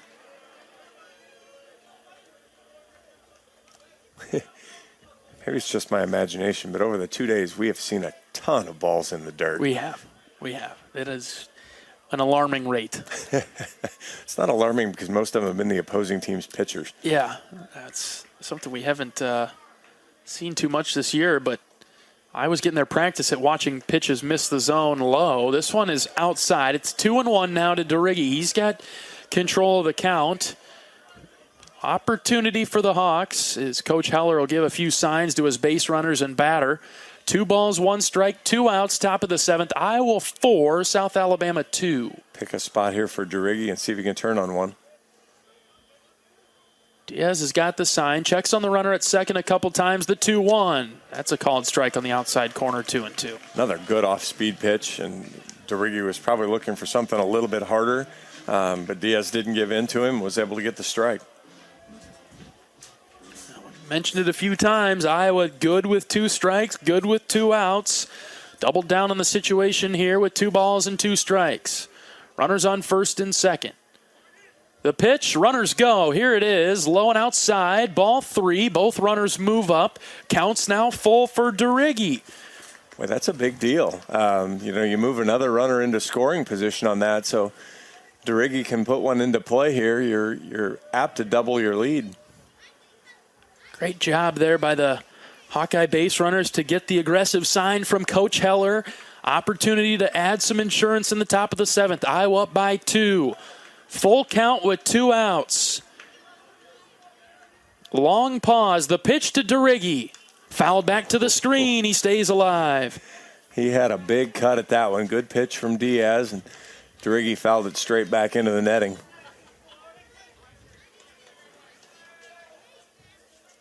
Great battle between Diaz and DeRiggi. Who's going to win it in the top of the 7th? Pressure situations.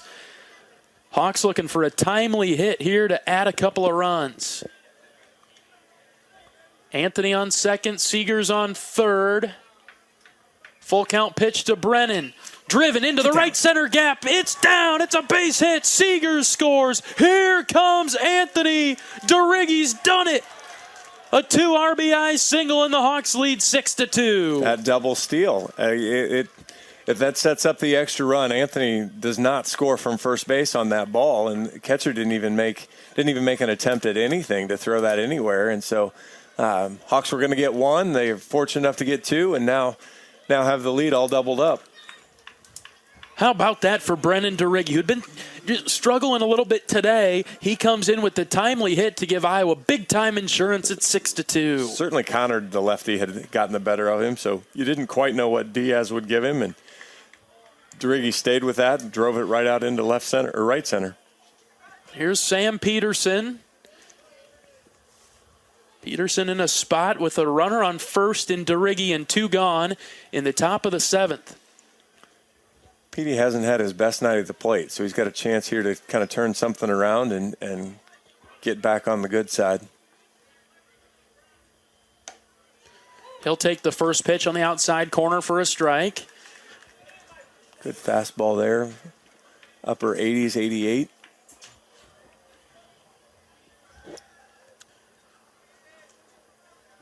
Trying not to be done yet, right? You want to find a way to keep this going with a runner over there. Checking on DeRiggi, awfully concerned about him taking off. I wonder what their scouting report says on Brennan's wheels. If it says he's going to steal second base, it's wrong. It would be an element of surprise, we'll say that. There you go. No balls and a strike to Peterson, the Hawkeye left fielder. He drives this one deep to left center. It's in the gap. Center fielder moves over, and he's got it. On the run, makes the catch in the gap for the 3rd out of the inning. Boy, Petey gave it a ride, but it just wouldn't fall. Iowa gets 2 runs on the 2 RBI single from Brennan DeRiggi, and the Hawks lead 6-2. Time to stretch things out in Mobile. We're back right after this. You're listening to Hawkeye Baseball from Learfield. We all love a good win. Catching up with friends, saving money at the pump, soaking up the perfect Iowa day, sitting down to a really, really good meal. These are the everyday delights that make us smile. These are the moments that connect us all as Iowans. And these are the wins that, more often than not, start with Iowa's farm families and the crop they're growing. Because when corn grows Iowa, Iowans win. Learn more about how to share your own wins at iowacorn.org/IowансWin. Woo! Got my nachos, got my big TV, and my favorite chair. It's game time. But the only thing that would make it a little better is if I could listen to my local broadcasters while watching the game. Hello. You must have wished for your game to be synced with TV and radio. I sure did. Do you have a DVR? You bet. Do you have a streaming device? Yeah. Blammo! Your game is now synced. It's that easy. Oh, boy. To see if you can get synced, head to syncmygame.com from Learfield. Syncmygame.com? Syncmygame.com.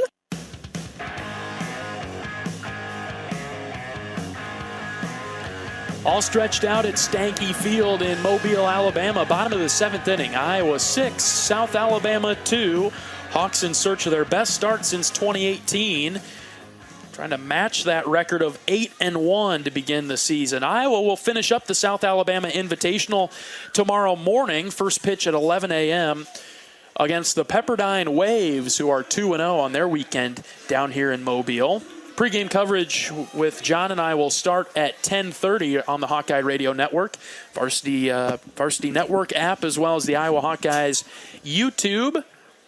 Busy day tomorrow for Iowa Athletics, wrapping up the Big Ten Wrestling Championships in Ann Arbor, Michigan. Iowa women's basketball team is going for a championship as the first pitch from Simpson is driven out to center, but Hucksdorf is there for the first out of the 7th. So we've got the Big Ten Wrestling Championships tomorrow.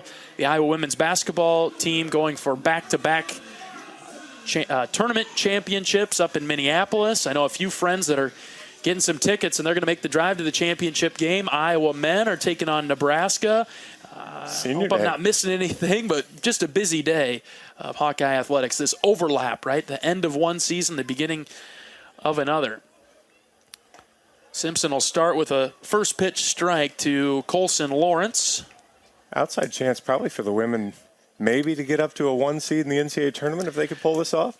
I think I just read that LSU lost. The LSU women lost. That's a good thing. And so if Iowa were to win tomorrow, it would help their chances get that 1 seed. Hucksdorf stays busy in center as Lawrence pops one up to him. 2 gone in the bottom of the 7th. There's not enough carry right now. It's cooled off. It's 63 degrees or something, and a little bit of a heavier air. So those fly balls aren't going to fly particularly far right now. But the first one looked like he got pretty good contact with. That one was a little more of a pop out there. But we'll see how Simpson attacks Turner here. Couple of quick outs to begin the 7th. Here's one on the ground to third. Tello's got it. He throws it over to first. A quick 1-2-3 inning to end the 7th. How about that? Good job by the defense and pitching staff out of Jared Simpson. Iowa 6-2 headed to the 8th. We've talked a lot about you put up a crooked number, go back out and get a 0. Well, what do you do that in 4 pitches? That's the best you could do. That was quick. Stop your stopwatch, and we might not got out of a minute there of game time. Headed to the 8th, Iowa 6-2. You're listening to Hawkeye Baseball from Learfield. We all love a good win. Catching up with friends, saving money at the pump, soaking up the perfect Iowa day, sitting down to a really, really good meal. These are the everyday delights that make us smile. These are the moments that connect us all as Iowans. And these are the wins that, more often than not, start with Iowa's farm families and the crop they're growing. Because when corn grows Iowa, Iowans win. Learn more about how to share your own wins at iowacorn.org/IowансWin. At US Cellular, we think phones are great, but they're not always great for us. Because while they connect us to so much, they can also distract us from, well, us. The us that actually laughs out loud with each other instead of just texting it. That knows being in the same room doesn't always mean being together. So let's find us again by putting our phones down. Not forever, just for 5. 5 days, 5 hours, even 5 minutes. Join US Cellular in the Phones Down for 5 challenge. Find out more at uscellular.com/findus.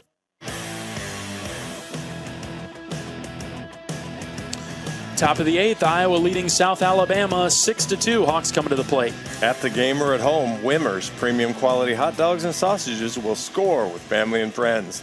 Take the highest quality beef and pork and you get the best tasting hot dog. Wimmer's, the official hot dog of the Hawkeyes. Now, Huckstorf was busy in center. He got the first 2 outs in the 7th. He'll lead things off for Iowa here in the 8th. We don't want to be done yet. Up by 4, but with baseball, there's no game clock. You got to get the outs. So let's widen that gap a little bit in the run category. 5 is better than 4. That's right, and then 6 would be better than 5. Sure. You just keep going and going and going. We haven't done the Captain Obvious routine yet. Well, we'll get it to the late innings here. We'll get it to you in the 8th. First pitch to Huckstorf is a called strike. Kyle singled and scored in the 2nd. He struck out his last couple of times up. Yeah, he and the home plate umpire haven't seen eye to eye lately. Nope. Kyle's ready. Next one is way outside, 1-1. I guess I have to be sort of selective when I say way outside. That wasn't too far outside, and with the way the zone's been this evening, there's probably no such thing. It's been a consistent zone. It's just been stretched a bit. 1-1, check swing. Kyle went around. He's down in the count 1-2. We're just talking about a little bit much, but it's just a little bit different than what we saw yesterday, where there was no outside give, right? Completely different than what we saw yesterday, and that's part of the adjustment. The Hawks have done a nice job of adjusting to that. Still struck out more than coaches would like, I'm sure, but much better job. 1-2, check swing. They'll send it down. Did not go. It's 2-2. I thought he foul tipped it, actually, so we'll take it. Yeah, we've got the headset on, so could hear some different things, but almost sounded like it just grazed his bat. Nicked something. I'm with you, too. Leading off the 8th is Kyle Huckstorf. Iowa up by 4. 2-2 pitch on its way home. Swing and a miss. Huckstorf is down on strikes. Yeah, that's now 15 for the Hawkeyes. So 15 of the 22 outs have been just proceed directly back to the dugout, do not pass go variety. And again, it's one of those, if you can get away with it, great, but you're gonna have to be better. It's always something to improve upon, right, as the season progresses. Here's Braden Frazier. He'll swing at the first pitch and foul it back. Frazier inserted now in the 8th. My guess is he'd just go in for Mosley out there in right. Yeah, you'll see kind of the lineup that had kind of become the starting lineup in the outfield. Called strike on the outside corner to put Frazier down 0-2 in the count.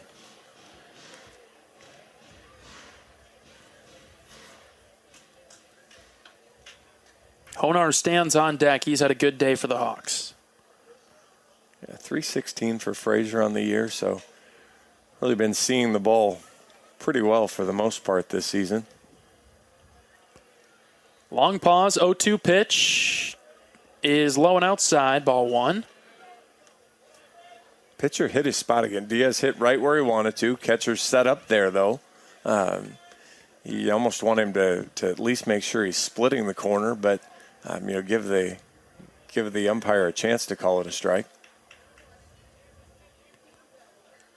See if Frazier puts a swing on this one. He does, and he comes up empty. Nice breaking ball there from Diaz, and so Frazier's out number 2 in the Hawkeye 8th. Interesting watching that time as Ketzner set up on the outside half. The umpire didn't move with him. So, again, the catcher's shifting, but the umpire's strike zone isn't shifting at all. And so when you set up that far out, he sees it miss outside, even though it hit straight in the center of the catcher's pocket. Here's Honar, the second baseman, 8-hitter. First pitch bounces in front of the plate. Nice job by Ketzner to go out there and pick it. Funny enough, Honar's 2 hits came against the left-hander, and then he struck out against the right-hander. So opposite of what you'd think, right? He might be happy to see the left-hander back in. Infield shifts over to right just a bit. As the next pitch is a called strike. It was a breaking ball that ended up going right down the middle, and it got by the catcher. It was down the heart of the plate. Catcher just straight up missed it, but a called strike. How often do you see that? I have no idea what just happened there. 1-1 from Diaz to Honar. Here it comes. This is low, and all of a sudden Ketzner's struggling behind the plate a bit. I mean, I guess that pitch bounced in the dirt, but he blocked that one and then just kind of stumbled to go get it. And maybe he was struggling from the first pitch before that he had blocked. But yeah, to see a pitch right across the center of the plate and to have the catcher just completely whiff. Honar chops the 2-1 foul to the right side. 2-2 now. Top of the 8th, Hawks are up 6-2. Good start out of Marcus Morgan today. Jared Simpson has been outstanding out of the Iowa bullpen. Honar hit a pitch yesterday for the grand slam that was just about shin high or a little lower, even ankle high, and drove it out to right center field. 2-2 on the ground to second. Backhanded and then thrown to first for the third out of the inning. The Hawks go 1-2-3 in the 8th. Up 6-2. South Alabama comes to the plate in the bottom of the 8th with 6 outs to work with. You're listening to Hawkeye Baseball from Learfield. You probably know that a natural gas leak smells like rotten eggs. But what does a gas leak look or sound like? If you hear a whooshing or hissing sound, see dirt, dust, or water spraying from an area, or you get dizzy or queasy, leave the area immediately. Then call 1-800-595-5325 once you're safely away. See MidAmericanEnergy.com for more safety tips. Paid for by the customers of Mid-American Energy. Woo! Got my nachos, got my big TV, and my favorite chair. It's game time. But you know, the only thing that would make it a little better is if I could listen to my local broadcasters while watching the game. Hello. You must have wished for your game to be synced with TV and radio. I sure did. Do you have a DVR? You bet. Do you have a streaming device? Yeah. Blammo! Your game is now synced. It's that easy. Oh, boy. To see if you can get synced, head to syncmygame.com from Learfield. Syncmygame.com? Syncmygame.com.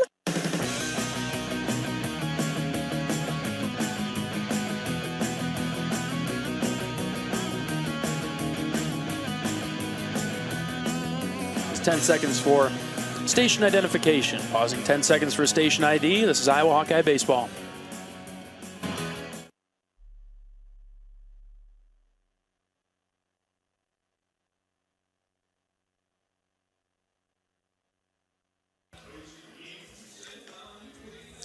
Hawkeye Baseball is brought to you by Riverside Casino and Golf Resort, home of the Draft Day Sports Lounge, a luxury hotel and spa, 5 restaurants and more just minutes south of Iowa City.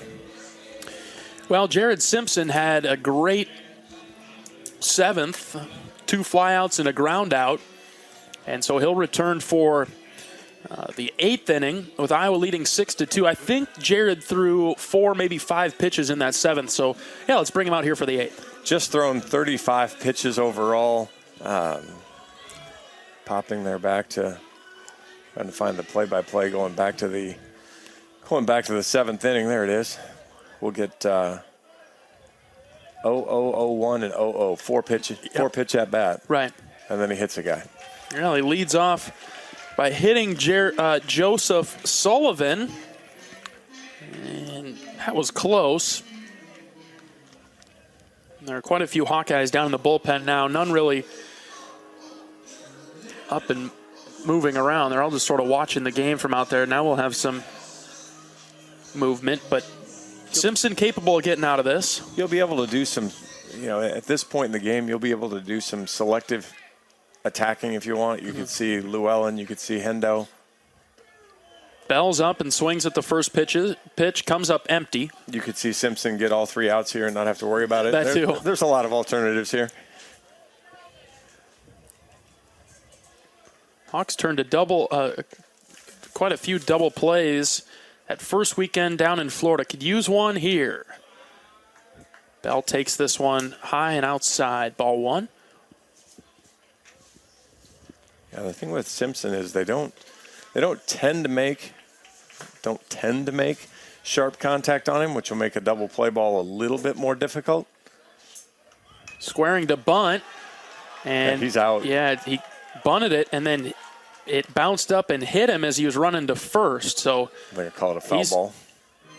He was still in the box when it hit him, so they'll call it a foul ball. Oh, boy, that was close. It's hard to say if that was a good or bad bunt because by the time we could see where it went, he had already had it hit off of him. So, yeah, they're going to say foul ball. So Bell will come back into the box now, down the count 1-2. Must have been a bad bunt because if it hit you while you're still standing in the box, yeah, not good. It wasn't going the right direction for you. It would have taken some serious Masse English to get it back into play. Simpson can strike him out if he throws one by him here. The 1-2. Just outside. Good pitch, 2-2. Yeah, good location there. Just missed on that outside corner and a little bit low.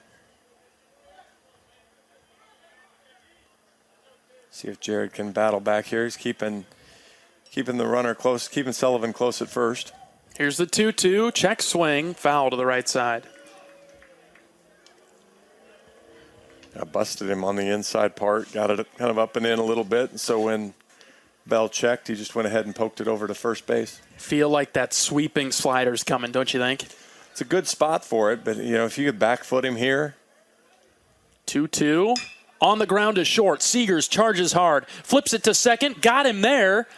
And no throw over to first. Good job. Seegers had a decision to make right as that ball got into his glove. Do I go to second? Do I go to first? Do I go to second? I'll go to second and get the lead runner. It looked like he was going to first for all the time when he picked it up, and then I think he glanced over and realized, well, I've got time to just make a good flip here. And the great news for him, Honar was there, was kind of ready in a first baseman's grip, and they got the lead runner.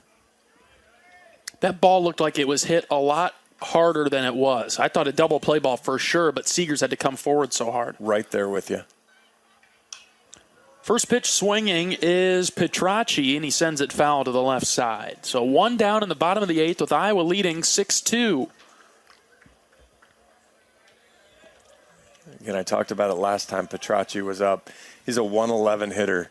Lefty on lefty. Just go get him. Mm-hmm. No balls, no strikes. Simpson, quick move home. Off the end of the bat, foul. Look out over there. And it's 0-2. Wow, that got past the net.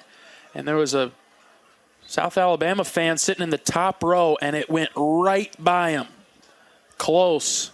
I think they might have been looking at their phone. Got to be paying attention out there. Saw it the whole way. Saw it the whole way. Out of the corner of the eye.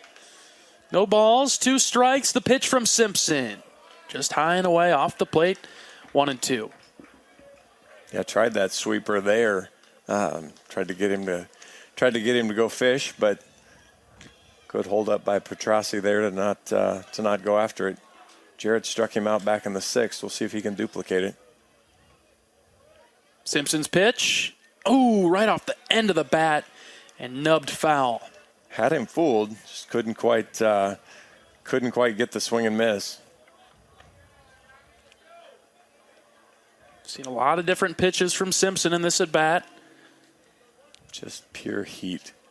That's what you're calling, huh? Inside half. All right.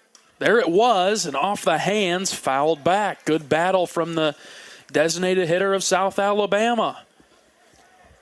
Clearly there's a reason why he's a designated hitter. And obviously so far this season at 111, that part's not it. But there's something else there that shows. And so you're going to have to go ahead and make a pitch, and he's showing it here in this at-bat to get him out.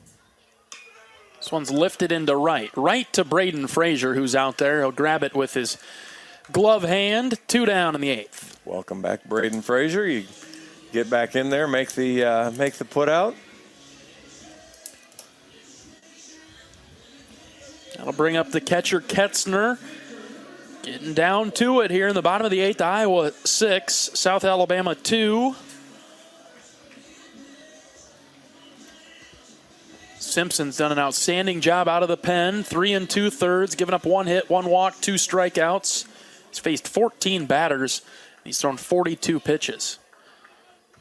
Trying to close the 8th. If he can get this batter here, it's Ketzner. First one is low. Ball 1.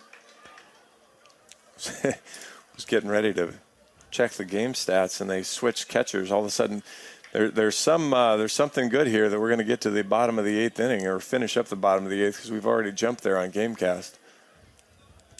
I get what you're saying. Here's one that's in the dirt, 2-0. I've got a different one pulled up, but yeah, it's something. You get the same thing though. It says Innovate. Yeah, that's right. I just have night view on or dark mode, and you have normal mode on.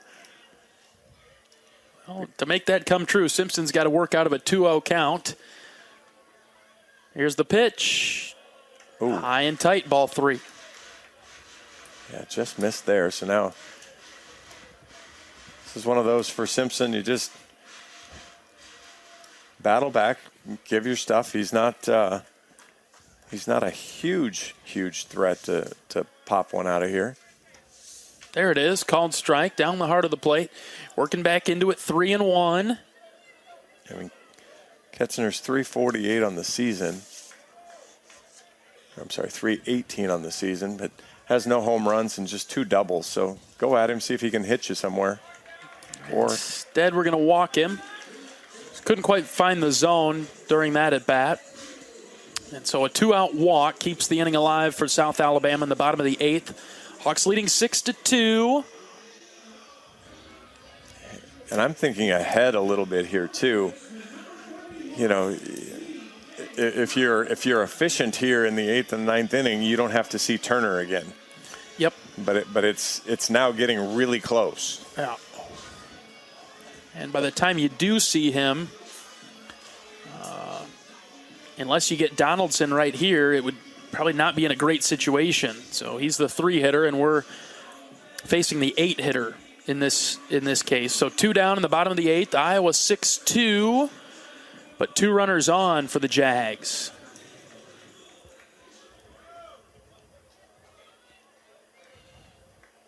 Simpson trying to finish up a good outing. Donaldson takes called strike outside corner. Donaldson walked and scored in the 3rd, struck out in the 4th, was hit by a pitch in the 6th. Good snap back there. Way to get strike 1. I mean, that's obviously the most important one of the at-bat now. Working quickly, the 0-1 lifted into right. Frazier has a beat on it, looks up, and he's got it. Out number 3, the fly out to Frazier in right. We've played 8. To the 9th we go. Iowa 6, South Alabama 2. Back after this, you're listening to Hawkeye Baseball from Learfield. At U.S. Cellular, we think phones are great, but they're not always great for us. Because while they connect us to so much, they can also distract us from, well, us. The us that actually laughs out loud with each other instead of just texting it. That knows being in the same room doesn't always mean being together. So let's find us again by putting our phones down. Not forever, just for 5. 5 days, 5 hours, even 5 minutes. Join U.S. Cellular in the Phones Down for 5 challenge. Find out more at uscellular.com/findus. Knowing that I can make a difference in my patients' lives keeps me motivated every single day. Hi, I'm Dr. Kanya Ferguson at University of Iowa Healthcare. With academic medicine, we see the toughest cases, so we're always innovating. And we bring the best minds together to collaborate, so there's more brain power focused on you.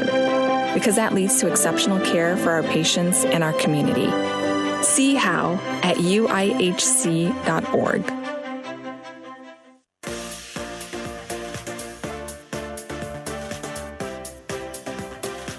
Top of the 9th, Hawks looking for some insurance over South Alabama, leading 6-2. It'll be 9-1-2 for the Hawkeyes due up this inning. Cade Moss will lead things off with Michael Seegers on deck. Pitcher for South Alabama is still Danny Diaz.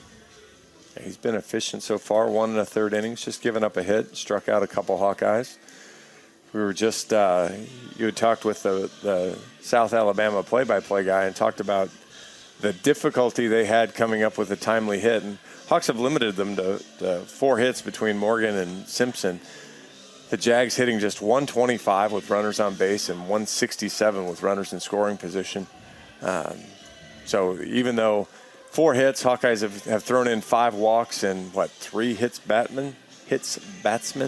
Yeah. So there's been a lot of traffic out there for a team that only has 4 hits, but not able to come up with the timely hit to push any more across than what they have. And that's a combination of Iowa's pitchers, but also maybe South Alabama's inability to gain any traction at this point of the season, having those timely hits. It comes in waves, ups and downs. Well, you kind of, a lot of times you get hot as a group. Everybody starts to feel it. Everybody wants a piece of it. And unfortunately, you also get cold as a group. And, you just feel like, okay, I got to press and do something cool here, and it doesn't work out very well all the time. Cade Moss leads off the Hawkeye ninth with Iowa up 6-2. First pitch is outside to Moss, the Hawkeye catcher.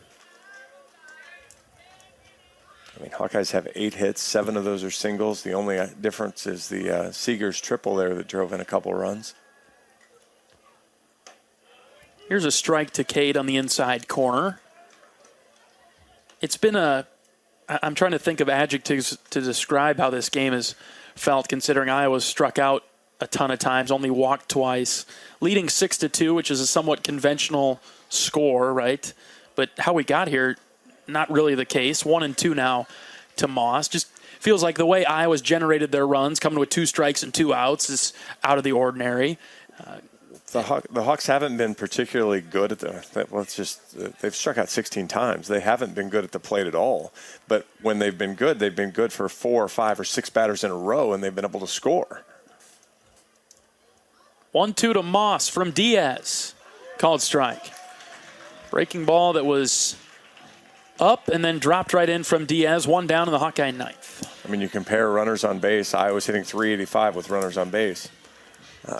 Had trouble getting the runners on base, but when they do, then they've been able to move them around. 4 for 6 with runners in scoring position. So, again, limited opportunities there. The Jags have 12 at-bats with runners in scoring position. Hawkeyes have 6. Hawkeyes have 2 more hits than the Jags do with runners in scoring position. So, not very many opportunities, but cashed in when they've gotten them.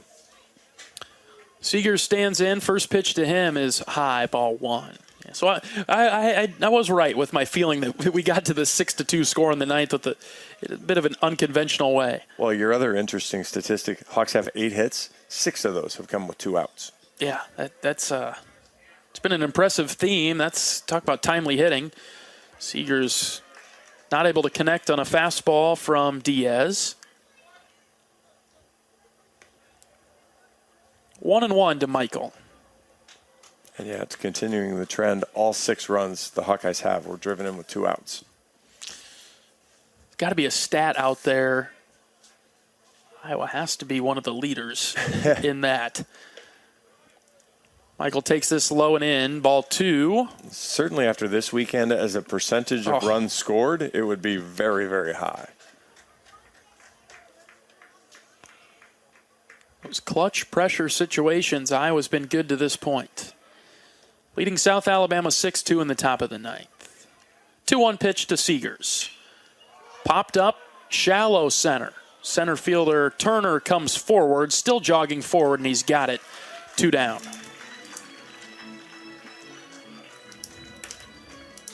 Michael got under that one a little bit. Turned into a home run for him yesterday, but didn't quite have the juice today. And I was really sort of disappointed in how I called that one yesterday for Seegers, because it looked like just a routine fly ball to left, and it kept going and going, and Michael's home run got out of here. But it looked like it was going to be foul for a long time. That's and then true. Kind of blows back and blows over the fence. Here's Raider Tello, Hawkeye third baseman, swings at the first pitch, drives it to deep right, so the right fielder is there, and he's got it for the 3rd out of the inning. All right, we'll head to the bottom of the 9th. Try to slam the door on South Alabama. Hawks lead 6-2. Listening to Hawkeye Baseball from Learfield.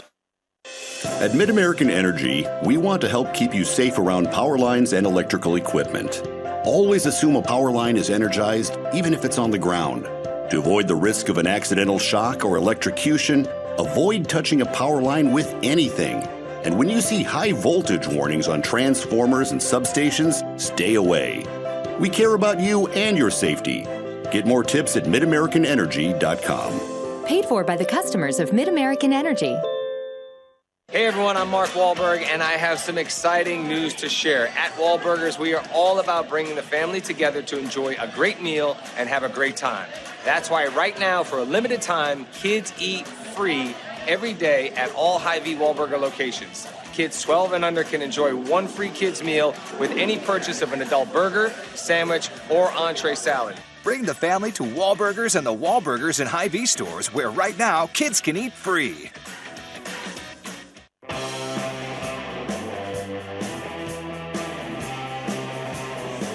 Iowa leading South Alabama 6-2. We'll get a new Hawkeye pitcher coming to the mound for the Hawks. Hawk fans, experience your home away from home at Coralville's finest all-suite hotels. Homewood Suites and Home to Suites by Hilton each offer guests spacious suites, complimentary breakfast, 24-hour fitness center, pool, hot tub, guest laundry, and convenient locations. Let their warm and friendly staff take care of you and your family when you visit Hawkeye Country. All right, we'll see Will Christopherson coming out of the bullpen for Iowa. Has done a nice job this season. He's 1-0, 4 1/3 innings pitched. He's walked 2 batters, given up, he struck out 8. So Christopherson has done a nice job. Hasn't given up any hits or runs. Knock on wood there. Didn't want to jinx it. Iowa leading 6-2 in the bottom of the ninth. He has a jaw-dropping slider. So we'll see if the South Alabama hitters are ready for Will's stuff. And there it was on the first pitch. That thing bent in there for a strike to Mitchell here. 0-1. Great start from Christopherson. Wow. I actually thought he was going to hit him with the pitch, and then it broke in and smooth strike. Almost boomerangs, the way it bends. 1-1 is the count. Pitch outside to here. Here is 0 for 2 this afternoon. Walked his first time up, but he's struck out his last 2. Yeah, 172 hitter. You want to see Will go right after him here and throw strikes. Throwing in 3 sliders. The first one was good. The last 2 have been outside. 2 balls and a strike. Christopherson from the belt, the pitch. Outside again, 3-1. He's not chasing that one. Not going after the ones on the outside. Now, the first pitch wasn't chaseable. The last 2 were closer, but still probably not something he's going to offer at down 4 in the bottom of the 9th inning.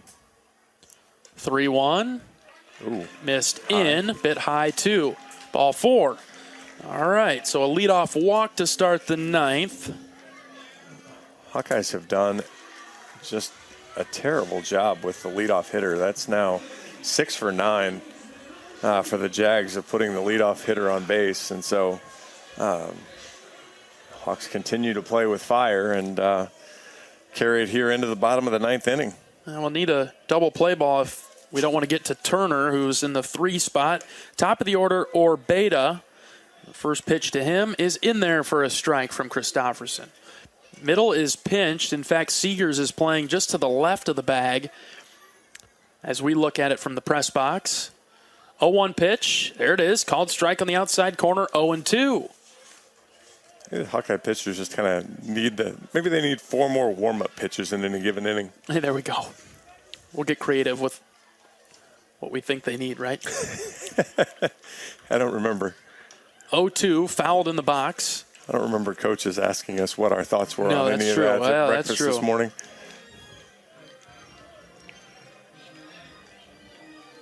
Yeah, my goal at breakfast is to be as quiet as possible in those meetings. Learn what we can, right? No balls and 2 strikes to Orbeta. Swing and a miss. That thing was nasty from Christopherson. Started over the heart of the plate and then took a dive right towards the shins. That had more vertical movement, I thought, than some of the sliders we've seen from Will in the past. That thing was just dropped off the table. 1 down in the 9th. I was just looking through the South Alabama record book for strikeouts in a game, but I can't find how many their pitchers have had. Colson, Lawrence in there. And the first pitch is a called strike on the inside corner. Lawrence turned away from it, but that sharp slider had that late break. 0-1. In all honesty, I'd have turned away from it too. Oof. I probably dove away from that. 0-1, check swing. Home plate umpire will say that he went around. 0-2, and that time Lawrence, he did chase after it. Here, didn't chase after it to start the inning, but Lawrence, the two-hitter, he does. Yeah, and the scouting report on Lawrence was super aggressive, so you could see a very similar pitch here, break one off the plate and have him swing right over it for strike 3. This is tapped foul. Iowa leading 6-2 in the bottom of the ninth, trying to put away the host school down here, the South Alabama Jaguars. We'll see Pepperdine tomorrow at 11. 10:30 a.m. Our pregame coverage will start. 0-2 from Christofferson. Fastball outside, 1-2. Got a midweek game on Tuesday again at 4 o'clock. 4:05, I believe. Let's root for warm weather. The Tommies, right? St. Thomas? I think it's Co. Oh, this is Co. St. Thomas is the week after. 1-2 just outside. That was what he was setting him up for there, and a good job that time by Lawrence to lay off. Try to bring it back in. Maybe you go to it again because you think Lawrence said, haha, nice try, but you didn't give me that time. Maybe you go to it again. I double up right back, but Okay. maybe an inch or two more in, but you're still going to make sure you miss away. Let's see what he's got. The 2-2 from Christofferson. He doubled down, strikes him out on the slider outside. 2 down. Great pitch there from Christofferson. Went right back to it, brought it back in just a little bit, made it that much more tempting. Swung right over the top of it, and this is going to be a really interesting matchup as well. Yeah, it's South Alabama's best hitter, Will Turner. He steps in against Christofferson. He's their last chance as it stands with 2 outs and a runner on first.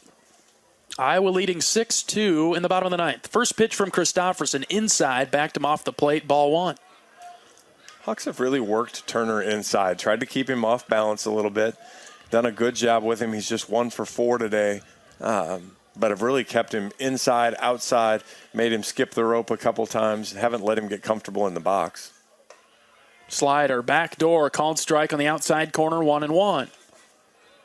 Iowa trying for their best start since 2018, matching their 8-1 beginning to the season. Christofferson working quickly, the 1-1. Just low, 2-1. Sure. Again, the way we could say that, I don't know how you don't swing at that if you're Turner. You're a really good hitter. You're really good. Yep. You trust that that's going to be called a ball. 2-1. He went around that time. 2-2. Well, he foul tipped it into Moss's glove as well. Last breath for South Alabama. 2 balls and 2 strikes with 2 outs. Hawkeye fans get on their feet behind the dugout to the right.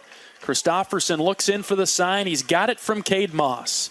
2-2 pitch.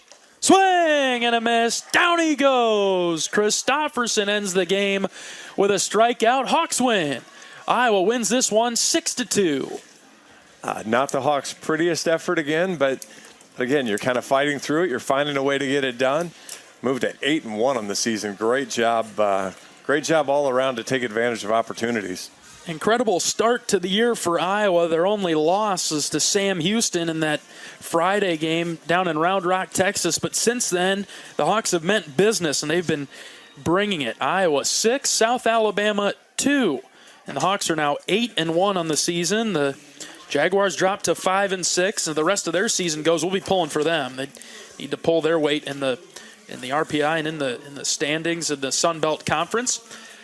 Iowa 6-2, and we'll recap the game. We'll get into post-game coverage right after this. You're listening to Hawkeye Baseball from Learfield.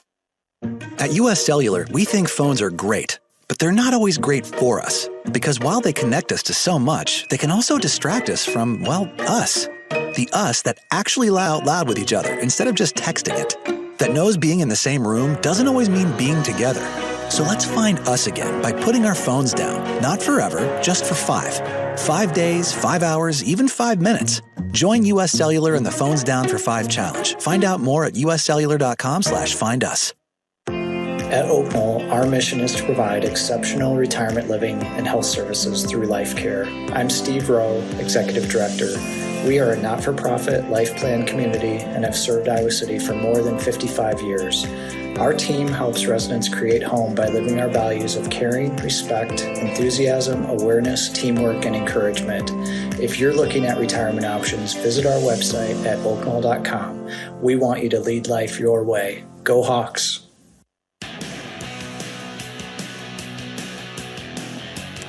The Hawkeyes knock off South Alabama today 6-2. Really kept those Jaguar bats in check. John, your thoughts on the Hawkeye win today? Gritty again. Still not the A game that they're going to want to put out later. You saw plenty of free bases, 6 walks, 3 hits batsmen, but only allowed 4 hits and 2 runs. And Jared Simpson was great. 4 innings pitched, just the 1 hit. Again, gave up a couple free bases, but got in and out of jams and worked quite nicely. As we look at the South Alabama box score, the guys that were talked about in Scout earlier this morning, they're the only ones that really got the hits. Lawrence, Turner, and Sullivan. Remember their names being mentioned this morning. They each had 1 hit. Petracci had a hit as well. But otherwise, keeping the leadoff man or Beta pretty much off the base paths. He was 0 for 4. He did walk. 1 for 5, 1 for 5. A lot of zeros up there. Good job by the pitching staff. Marcus Morgan gave the Hawks a good start today. You saw enough flashes from Marcus, and again, what you just want to see is those flashes last longer from Marcus. That's been the biggest problem right now, is they can't seem to get it stretched out 5 innings. But another good positive start from Marcus to get through 4 and just give up a couple runs. Marcus threw 4 innings, 3 hits, 2 earned, walked 3, struck out 7, faced 18 batters. Jared Simpson gets the win. He's now 2-0. He threw 4 innings, gave up 1 hit, 2 walks, 2 strikeouts, did hit a few batters, but that's all right. Will Christopherson comes in, and he threw 1 inning, walked 1 to lead off the 9th, but then slammed the door and struck out 3 after that. Iowa put up 1 in the 2nd, 3 in the 4th, 2 in the 7th for some insurance. South Alabama scored 2 in the bottom of the 3rd. All right, we'll take our final break of postgame. When we come back, we'll get to some highlights of today's win over South Alabama, and we'll hear from Associate Head Coach Marty Sutherland. Right after this, you're listening to Hawkeye Baseball from Learfield. At U.S. Cellular, we think phones are great, but they're not always great for us. Because while they connect us to so much, they can also distract us from, well, us. The us that actually laughs out loud with each other instead of just texting it. That knows being in the same room doesn't always mean being together. So let's find us again by putting our phones down. Not forever, just for 5. 5 days, 5 hours, even 5 minutes. Join U.S. Cellular in the Phones Down for 5 challenge. Find out more at uscellular.com/findus. After a cancer diagnosis, it's natural to want to start treatment right away. But first, get a second opinion from a team that specializes in your cancer. I'm Dr. George Weiner, Director of University of Iowa Holden Comprehensive Cancer Center. Before you start treatment, you deserve to be confident you have the right diagnosis and know every option available to you. So whether it's with us or somewhere else, get a second opinion. It can change your care and your life.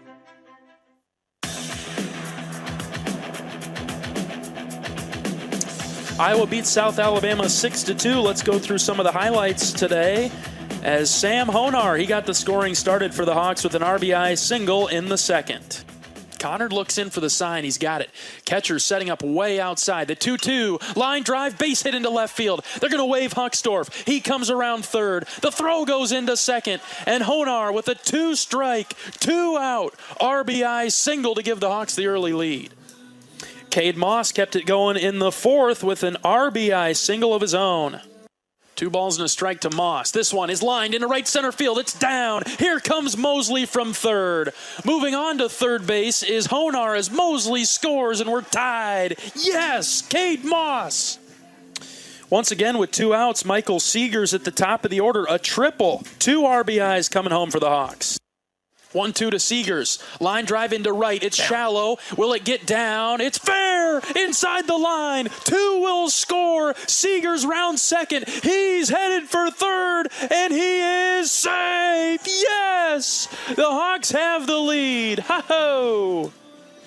Iowa had great defense today as well in the 5th inning. Got a South Alabama runner caught in a pickle. And they've got the runner in a pickle now. Over to DeRiggi, now to second, and they got him. Yes! Oh, they got him leaning towards second. A good move from Simpson to go to DeRiggi, who threw it to Seegers, and they've picked him off. And then Iowa was in a little bit of trouble with the bases loaded before a big, key, crucial strikeout to end the threat. 1-1, swing and a miss. 1-2 now. Bases are loaded. Hawks are up by 2. Big sequence here. Simpson looks in for the sign from Moss. He's got it.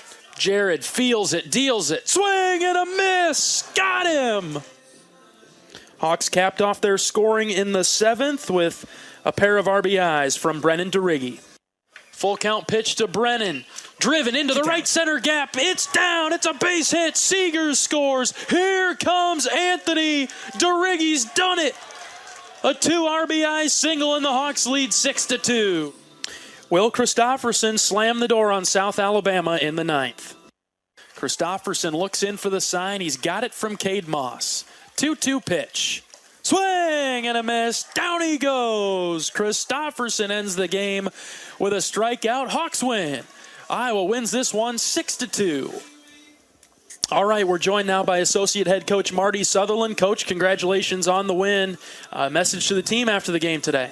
Well, just found a way to win. You know, there weren't a lot of great things, offensively. But 6 2-out RBIs, on the piggybacking off of 13 last night. That inning starts, when we were down. I think we were down 2-1 when they had come back. Chase gets down 0-2, fights back, gets a 3-2 walk, and then from there, Hodge has a two-strike 0-2 comeback hit. Cade has the big hit after that. Michael has an 0-2 comeback triple. It was a tough night for us. They had us in between. We were spinning offensively for most of it. 17 punch-outs generally against a team who doesn't defend all that well. You're probably not going to win a lot of those games. But to our guys' credit, we kept fighting and we're able to put some big 2-out hits together and some 2-out rallies. And that's the story of the game. It's winning teams do. It's not every night's going to be a great night, and you're going to run into some guys on occasion that make it really tough. And that was certainly the case tonight. But guys continue to fight and figure out a way. Good start for Marcus today. Yeah, I thought Marcus was really good. Really, the only thing that hurt him, he walks the 8 and 9 hole in the 3rd inning. But outside of that, it was elite level stuff. I mean, it was really impressive, and I feel like he each week it's a little better, and hopefully, we keep making progress with him, and it gets into that 5th, 6th, 7th inning as we go, and just avoids that inning, like he had there in the 3rd. But and then Jared comes in. He wasn't as sharp, which he got hot yesterday, so we didn't know as a staff just what that was going to look like. Because it just hadn't happened to him to this point. We were able to get him hot and bring him in, prior to that. But he just did a good job gutting it out, and Will was really sharp there in the 9th.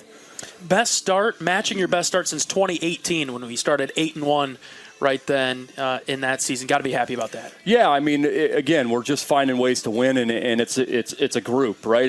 We're just not leaning on one or two guys. Rig obviously had a big 2-out hit, but Michael and Chase and Sam had a really good night on a tough left-on-left guy, and that's what good teams do. You just figure out ways when it's not your best night. We got to learn from tonight. We certainly didn't really execute the plan all that well. You got to give credit to their guys. I knew.